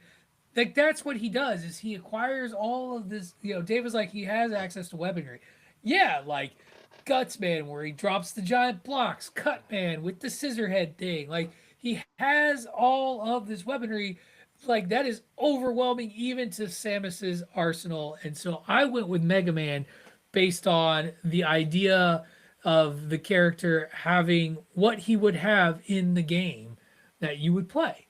He has and Samus actually, oddly enough, I love that you put these two together, Ray, because it's very much like Samus doesn't acquire her boss's abilities, but as you play through the game, you have to find these different like additions and weapons or whatever. It's the same thing. I just love, I just love the Mega Man variety more, and feel that there's potential there. The That's why problem I with went with Mega Man. Samus has like a hyper beam that can like bust up planets. So so Mega Man that's has the a problem. power buster too. Should bust up planets. Well, maybe he'll That's use wrong. his leaf shield on the planet busting hyper beam. The question now is, Ray, are we going to tiebreakers or what? No, baby? hell no. Samus. No. Although, Hell no. although I like to do these kind of doppelganger-esque matchups, which makes it interesting. I'm not against the idea that Patrick picks Mega Man, but I just don't. Samus is too powerful. But here's one that might be a conversation. Our 413 seed, the Doomslayer, versus one of the linchpins, one of the OGs of all video games, Sonic the Hedgehog. Patrick. Doomslayer. Tony. Here's the thing. I love Sonic. He's fast, and I get it, and he can generate all that power, or whatever. But he doesn't really kill things. He just kind of jumps on them. This is true. He's gonna run out of This is rings. true. He's gonna run out of rings. Tony. I think we're emeralded up. I think we get unlimited super form, unlimited hyper form, extra, pinch in our spin dash homing attack, and the chaos control time stop with those unlimited emeralds. We got an upset here. Sonic the Hedgehog knocking the rings out of Doomslayer. So see, Biatch! this is why I like to leave it up to the eye of the beholder, because there's no world in which I would have said he has any of the crystals. Well, here's the of thing. emeralds. But Tony Doomslayer had says to that, follow that's the thing. Sonic into the casino world in Sonic 3. Casino. Yeah. And he The whole got him. story. He got him. Ding, ding, ding. Ding, ding, ding. Just keeps collecting rings. Okay. Dave, who you got, my boy? I am with Tony on this one. I'm Yeah, taking let's go, Sonic in an Sonic the upset. Hedgehog. Doomslayer has all that stamina, and he's got an infinite amount of stamina. But Sonic has speed. Red shoes. Well, the red shoe. I mean, and that speed advantage is a big deal. And also, Sonic can warp reality. And I'm not sure how Doomslayer is going to counter that whole reality warping aspect of what Sonic can do. It is, and I mean, I harken back to a lot of the conversations we had in Superhero Madness, talking about Flash against other people and how that speed advantage is massive. Pat's right. Sonic is not known for beating the shit out of people and killing people. Hardened killer and fighter Sonic the Hedgehog gonna take out Doomslayer, the murderer of demons. Patrick. Literal demons. Patrick. But okay. Patrick. He's been through a lot through these past movies. Shadow, Knuckles, everything. He's hardened. He's a hardened warrior. We're talking about a level of fantasy here where in this world Sonic does kill, like Batman would. I think the speed advantage. I like the speed advantage for Sonic here. I think that gives him an edge over Doomslayer. I'm going with Tony. I'm going with the upset on this one. I'm taking Sonic. Oh man, Tony. Hi. Get the tiebreaker out because I got Doomslayer. For all that speed, take one shot, my boy. It's over. And he does have auto aim, so like he really ain't got to chase my boy. Like he could just shoot a couple of them Like shots and auto aim would matter against the Flash. I'm not saying Sonic's as fast as the Flash, obviously, but different situation. Number one, because the Flash has other powers besides being fast. he's the That's all paragon of Sonic love. got. I He's know the I don't. paragon of love. I know I won't need to provide a screenshot, but I can if necessary. But you can Don't- also You about to tell me some ask the bullshit. man himself who texted it to me. I have his pics. The word Sonic is one of those pics. Sonic the Hedgehog is moving the fuck on, We collecting some more have rings, bitches. It was the an- casino. Got him in the casino mode. Bing, bing, bing, bing, bing. Now here's the interesting who thing. was the tiebreaker, Tony? Who turned it in his DJ is the only one. So he is DJ, the man okay. who gets to take their tiebreakers. You know- I would imagine that if this was gone to all three, Aesop definitely had Doomslayer. I don't know where DP would have gone. I know he's played, obviously, more video So- games than all of us almost put together. You know, DJ, if you want people to Wow. listen to your podcast, here you we have to go. come a little more Oh, seriously to the boy. table. This is an unserious answer, sir. Do you but- want me to see if he'll jump in and defend No, his- no. We don't have 'cause time, We no, don't want we don't to have time. crash Dave's computer. Oh. I hear he I'm- has a good I'm- podcast, though. I hear his podcast, the Mindless Wrestling Podcast. Everybody is that's worth a tuning in listen. live right now, make sure you tune in just an hour later next week, and we'll be doing this all over again. Well, about that, we'll talk about that. Oh, maybe I- not. We might be doing it a day early. A day early, Okay, maybe. tune yeah. in Saturday next week live. I'm a bit taken aback. I thought it'd be a conversation. I didn't think it'd be an actual upset. But normally when you watch March Madness, shout out to the real tournament. Well, really real Crazy. tournament. Shout out to the other tournament. Wow. The next matchup is the one that has the most upsets in the tournament. Our 5-12 seed. Tony, it's time for you, my boy. All right. Cloud Strife from Got it. Final Okay, Fantasy there it is. versus Okay. Yep. the greatest character in the history of PC Tunney's life, Geralt of Rivia. Is it? You what's go it, the first, my boy. That's the Buster Sword, right? Is that what that's called, right? You got me. Yes, sir, I the don't know. Buster Sword. Yes. See, I tried to do some. Okay, so I have to ask specifically: is this Cavill or Liam Hemsworth? This is the video game. Is this my Becky or not my Becky? I'm still asking This the is question. the- Is this my Becky or not my Becky? It's the video game. Okay, I'm gonna say it's my Becky. We're going with the upset. Henry Cavill of Rivia is gonna take out Cloud Strife. Unlimited potions. He's so impressive that Wow. he can look into the future and pull from Morpheus spells as well. So that's why we're gonna do that.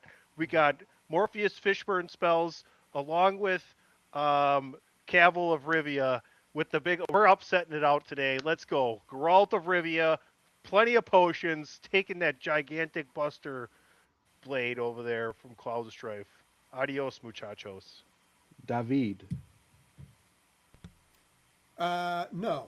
I'll just put it that way. Cloud Strife is winning this one. Cloud Strife is it's not just the sword. It's infinitely more power, a lot more speed. The creatures that excuse me, Geralt fights. Yeah. The monsters that the Witcher fights are, impressive, but they're not like the beings that Cloud Strife has fought in the Final Fantasy games.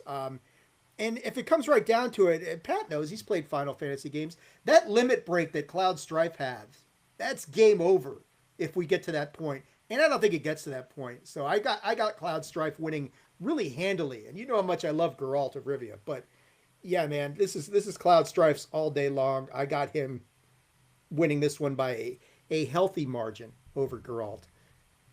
Patrick. So you know how much I love Final Fantasy. Mhm. And Final Fantasy VII is one of my favorite games of all time to play, as well as Final Fantasy Tactics, where Cloud Strife is also a part of and in the game. And everybody in the Final Fantasy VII world has the limit break ability. It's not just Cloud Strife. Here's the thing, though. A lot of what gives Cloud his powers and abilities within Final Fantasy VII outside of the limit breaks are the materia he has in his blade that allows him to cast spells and stuff. Geralt doesn't need that. Um, I think this is a closer fight than Dave's really giving it credit for because, Geralt has magic too. Geralt has a way to do limit break stuff too because of those potions. He can go super powered. So I do think it is closer than some sort of blowout. Um, that being said, I'm going to side with Dave and Ah, pick Cloud Strife in the end. You were hoping I was going to pick Geralt, weren't you? no. You So wanted to. look, no. I first and foremost, the fact that it makes as the tournament creator, it brings me joy to have the actual matchups matter, and people actually looking and picking the lower seeds. It never surprises me. It always surprises me though whenever people do, because I see no way Cloud Strife loses to Geralt. Like it just no way. Cloud Strife is so nerfed. It's so fast. That damn sword is so big and so dangerous. I got Cloud Strife. However, the joy it brings me to see you guys actually discussing and really thinking about it, I just feel like I did some good seating. Speaking of some good seating, You're lucky that didn't go to a tiebreaker. it would have been Geralt. Okay, you guys got to help me with this one. I had to go to ChatGPT to figure this out because I've never played either of these games. I mean, I've played one of them, but I was so young I don't remember it. Cody Rhodes' favorite game, Zelda, Legend of Zelda, shout out to Link, versus from Assassin's Creed, Desmond Miles. Dave, we're gonna go with you first. Well, this is links all the way because yeah, if you're talking about neutral, and we're going to see this is kind of going to be a repetitive of another matchup we've got. When you're talking about neutral ground, and one of the key figures from Assassin's Creed and Desmond Miles is his stealth ability and the way you can sneak up on people and get as a true assassin can get the jump on them. Link doesn't need any of that shit. He's just and Link has got a lot of strength. He's got magical abilities, regenerative capabilities, depending on what game you're looking at. Link has got all those intangible qualities. If these guys are if Desmond could get the jump on Link, maybe, but in a situation where they're just meeting randomly, like we say on this, a random location, neutral for the most part.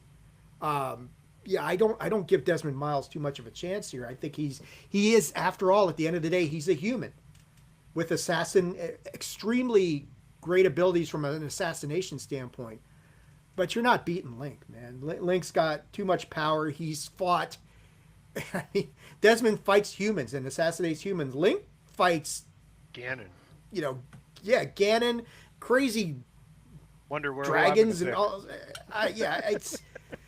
If it's a different matchup, maybe, but in a situation like this with Link's powers and just his strength and his fighting ability, without Desmond getting an advantage and a jump on him, there's just no way. So this is Link. Easy for me. Patrick? Well, we already know where Tunney's going because he dropped his hint already. I'm going with Desmond Miles in this upset over Link, and here's why. One, Desmond Miles in his assassinations and battles kills godlike members of the Illuminati who have taken on powers from ancient artifacts throughout time. like Two, Ganon? two, Desmond Miles has the powers and abilities of unlocked memories from all of the previous assassins from the past that he is a part of a bloodline and generational piece of. And so he's not just himself. He's every great assassin in the history of ever during his lifetime. And so he's Ezio, he's Altair, he's all of those characters. And all of them were excellent hand-to-hand fighters with guns. And I chose Desmond on that front. And I think Link's just stupid.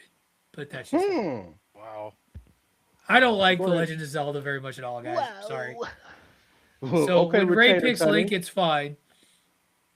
I picked Link, so yeah. Yeah, it's fine. Yeah. I will admit, as much I of this I is think that. people I forget wanted to about find like a reason to pick Desmond Miles. I just don't know enough about the Assassin's Creed game, and when I look it up, all the things you said are true.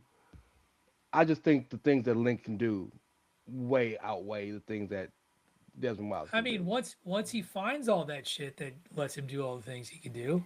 well, I But mean, we I don't know where he I is in got that a journey. I have a I, hang glider. Whee! No, I think no, it's Pat more about the I have a shield and the I have a Triforce wooden sword. courage and I had to find a shield that was uh, bigger to protect me from blaster bolts. no. Here's the I thing, got a though. silver sword now. Ooh, it's everybody magic. listen now to the man who voted to the guy who didn't get into the Hall of Fame. Patrick, it's your turn.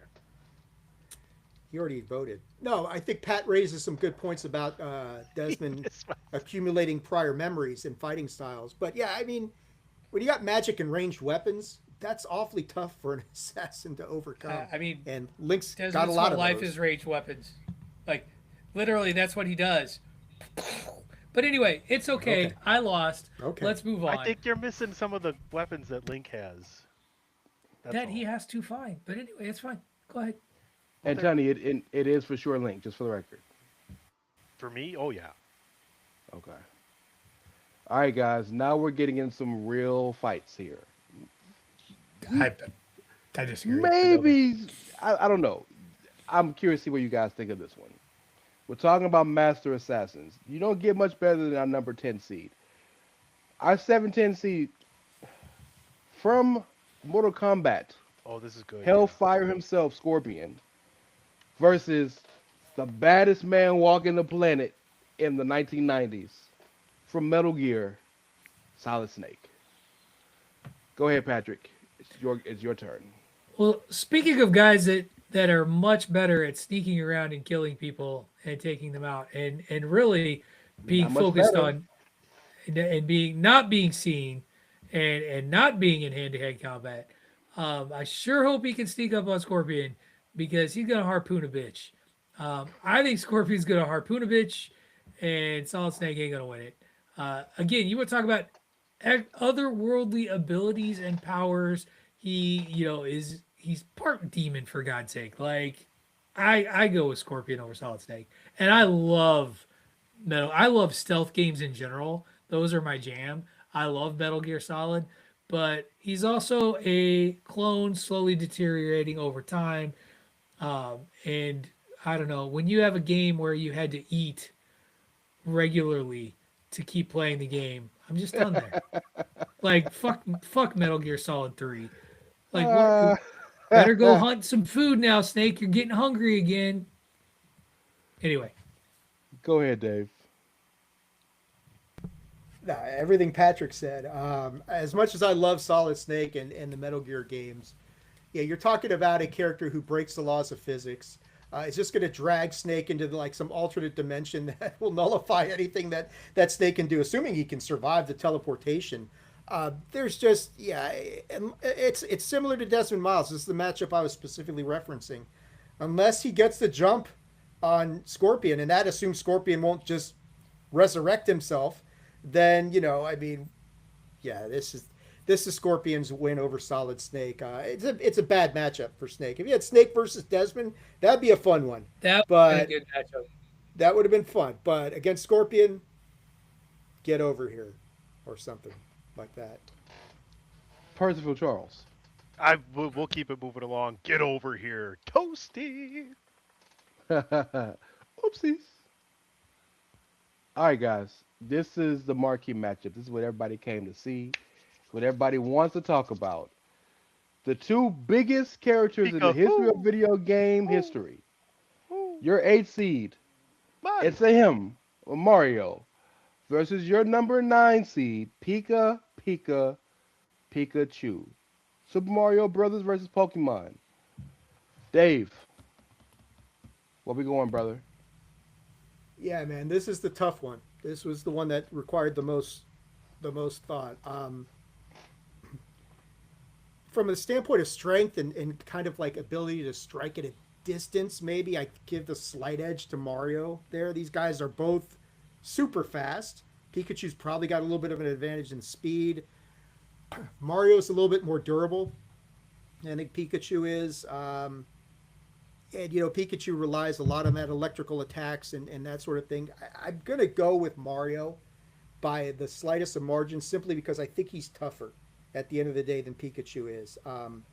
And you've seen Mario just stand down and absorb all sorts of abuse and punishment in these games in other places. So yeah, it's really close. I think Mario's a better fighter. Pikachu's probably arguably got more weaponry unless Mario gets one of the magic mushrooms and then grows in size or gets fireballs and all this other shit. But yeah, man, I'm gonna go with Mario ever so slightly on this one. I just think he's more durable and just an overall better fighter. Percival Charles. This is a matchup that is determined on whether or not you had a cell phone when you were in grade school. Because if you did, you got Pikachu, and if you didn't, you got Mario. I got Mario. Oh, I'm a earliest of the earliest 80s, baby. My first entertainment system was given to me Christmas morning, 1987. Two controllers, the gun, Duck Hunt, Super Mario Brothers. Parents rented Mike Tyson's Punch Out. I'm a Super Mario Brothers guy. I'm a Mario guy. I think we get that all-star and it's game over. for the record, Mike Tyson was the person I considered from the list from Punch Out. That would have been crazy. That would have been crazy. So Patrick. here's the thing. Here's something funny, right? Glass Joe has one win, right? When you go on that game. They asked Mike Tyson how he does on Mike Tyson's Punch Out. He said, I couldn't even beat Glass Joe. So just so you know, Glass Joe's one win is against Mike Tyson. Mm-hmm. All right, Pat. Oh, sorry. How does Mario primarily defeat Goombas and Koopa Troopers and all of those enemies? Seth Rollins style. Fireballs.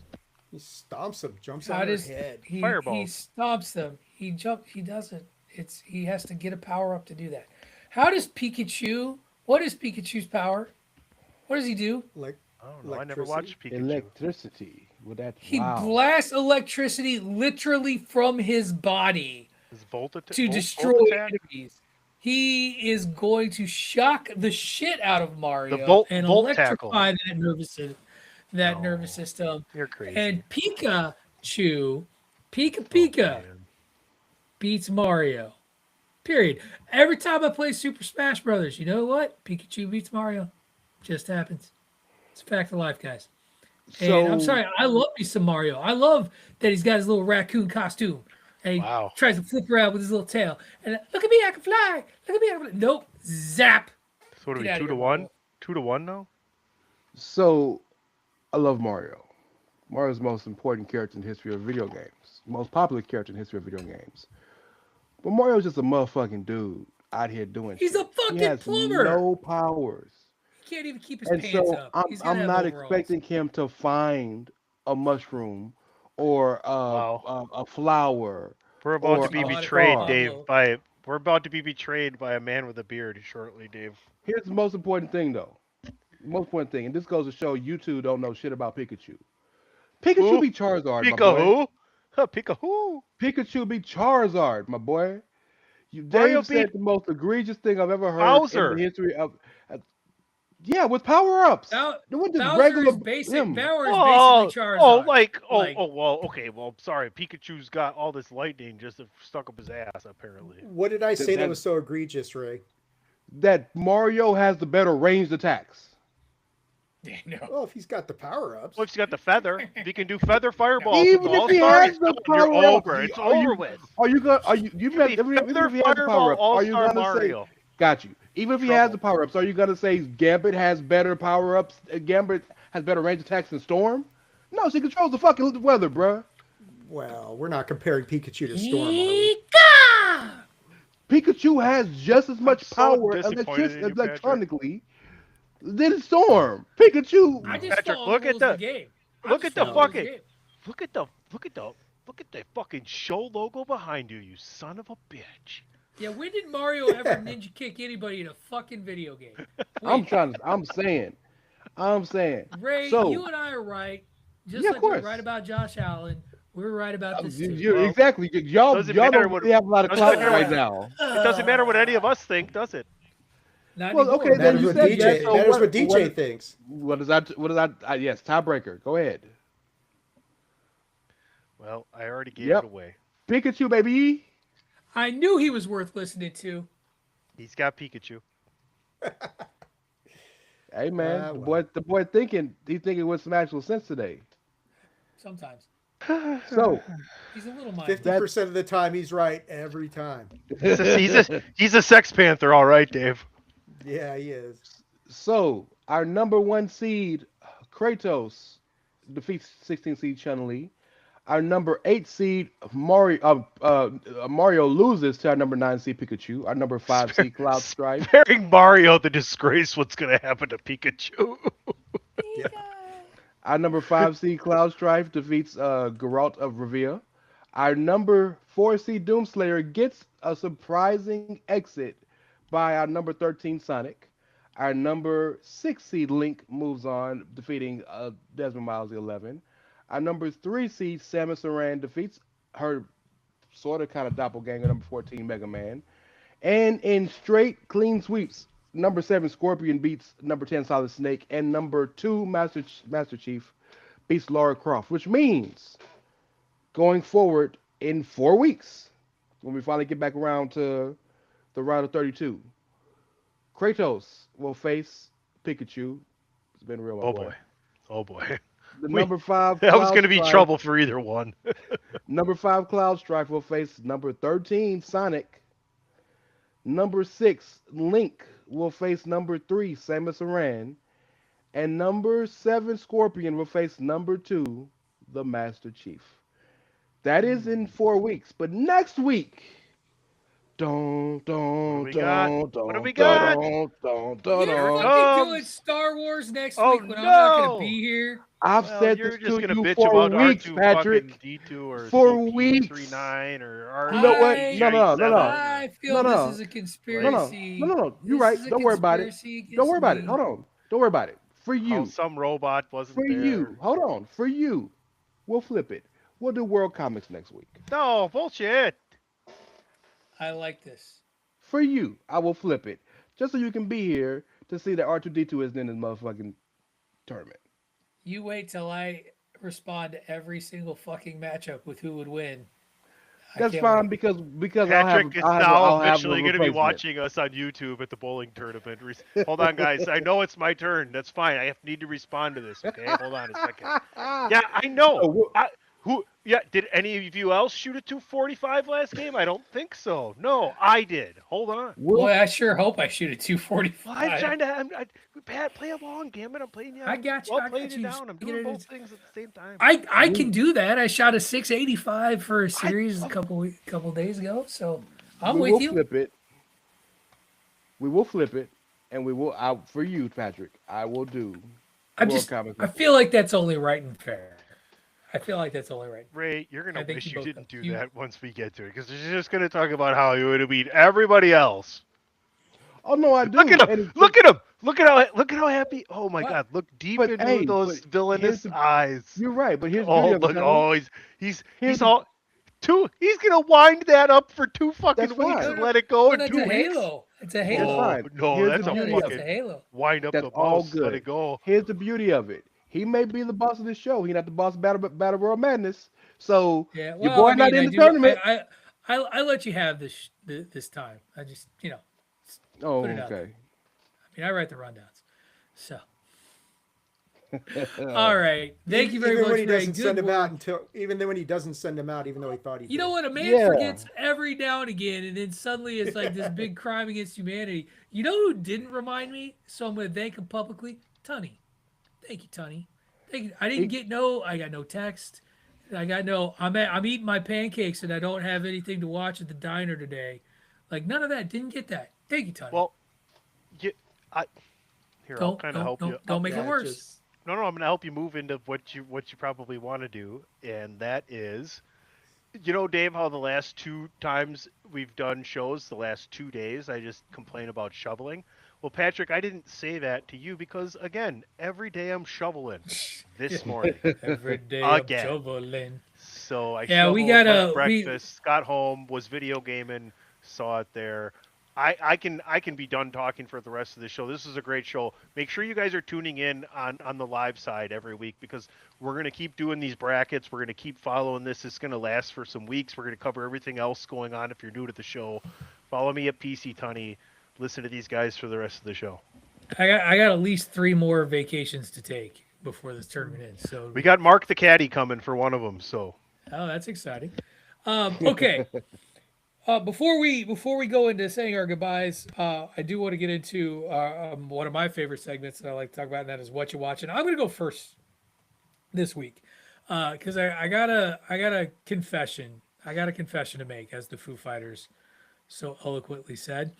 Last week when I was not at the show, Dave had implied that I was at a bowling tournament there too. That was not true. I was actually at an event.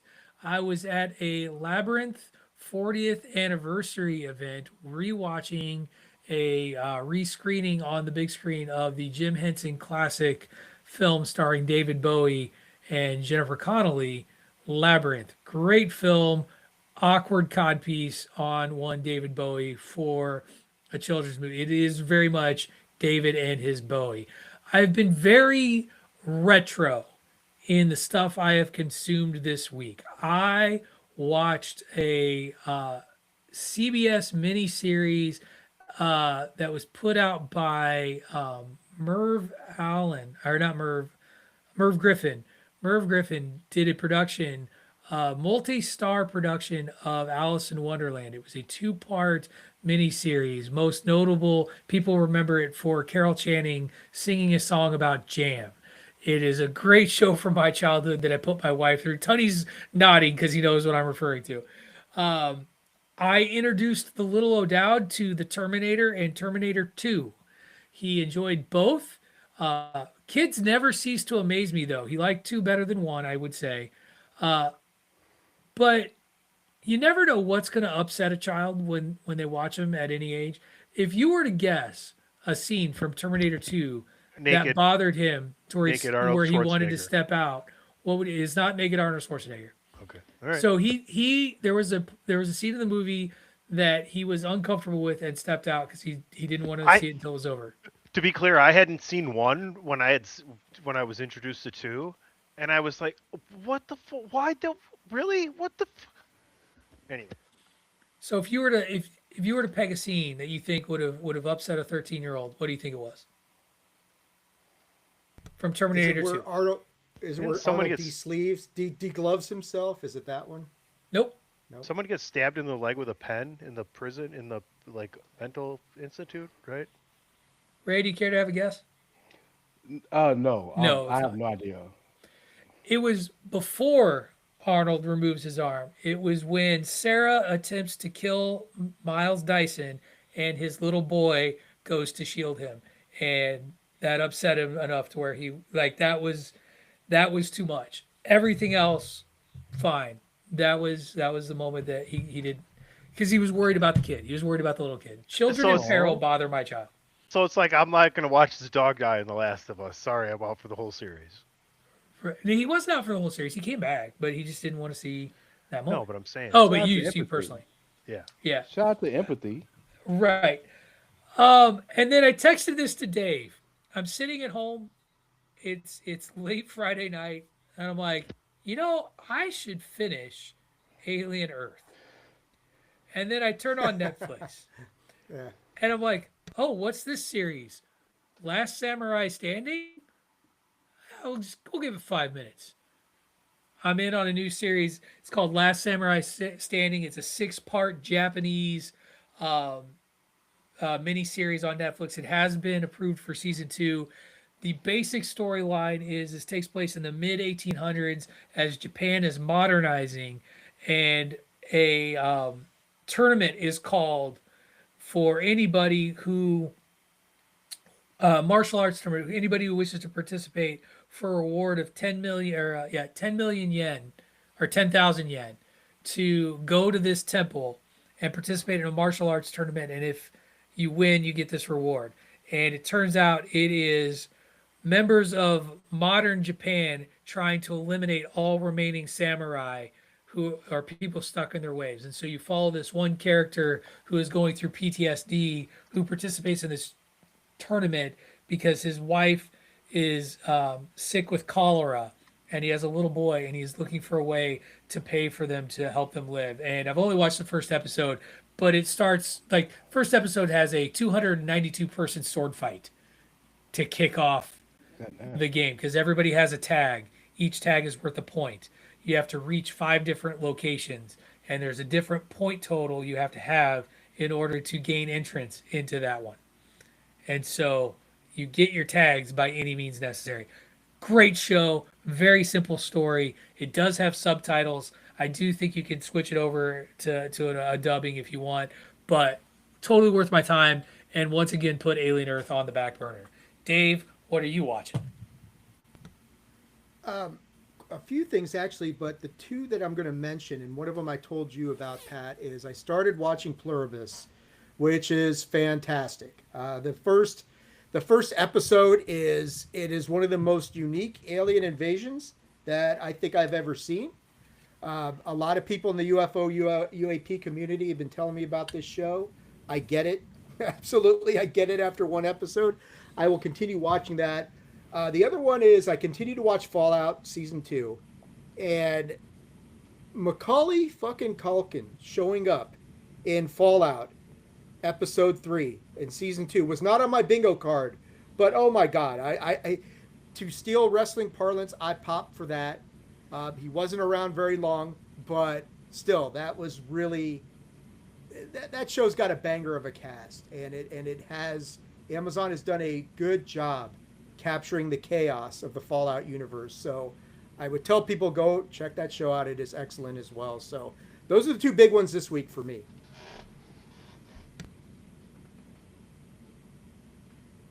Ray Cash, what you watching? I was a Netflix kind of merchant this week. There was 2 new things came on Netflix. I watched both of them. First off was His and Hers with Tessa Thompson and John Bernthal, kind of a police procedural drama, thriller, really, really good, enjoyed it. Lots of twists and turns. One of the best twists I've ever seen at the end of a show. It shocked the fuck out of me. And The Rip. Shout out to Ben Affleck, shout out to Matt Damon, shout out to so many people, god damn, Kyle Chandler, Stephen Yeun, Tiana Taylor. Just fucking fantastic, bro. Yeah, man. Ben and Matt have such great chemistry, bro. It's like they don't even have to try. And I found it fun to see them flip, because normally Matt is the straight-laced, real nice guy you like, and Ben's the dick. Kind of was a little bit different. It was interesting. Both really good movies, well, movie and show. I would say catch them both. They're really, really good.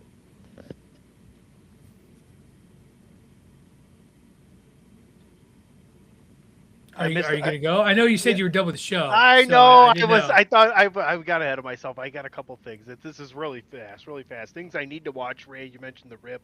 One Battle After Another is out there on streaming for you. Begonia is out there on streaming for you. Yep. Shark Tank continued to deliver despite Mark Cuban being gone. The different guests they have on there are excellent. And Kill Tony delivered probably their best arena show ever. The people they had on there were phenomenal. Carrot Top, Harlan Williams, Rob Schneider, Roseanne, yada yada. Cam Patterson's return at PC Tunney, at it's Ray Cash, REY's Mysterio, CASHs in dollars. Also now streaming, and I'm going to check after I watch The Bears tonight, The Long Walk, Stephen King adaptation. Want to check that one out. Mark Hamill is a bad guy. I discovered I have access to the Starz streaming app, and it's on the Starz streaming app. It is. I rented that, and I love the fuck out of it. Yeah, it's really dark. So, anyway, gentlemen, Sonny already took care of Ray. Dave, why don't you tell everybody where they can find you on the socials?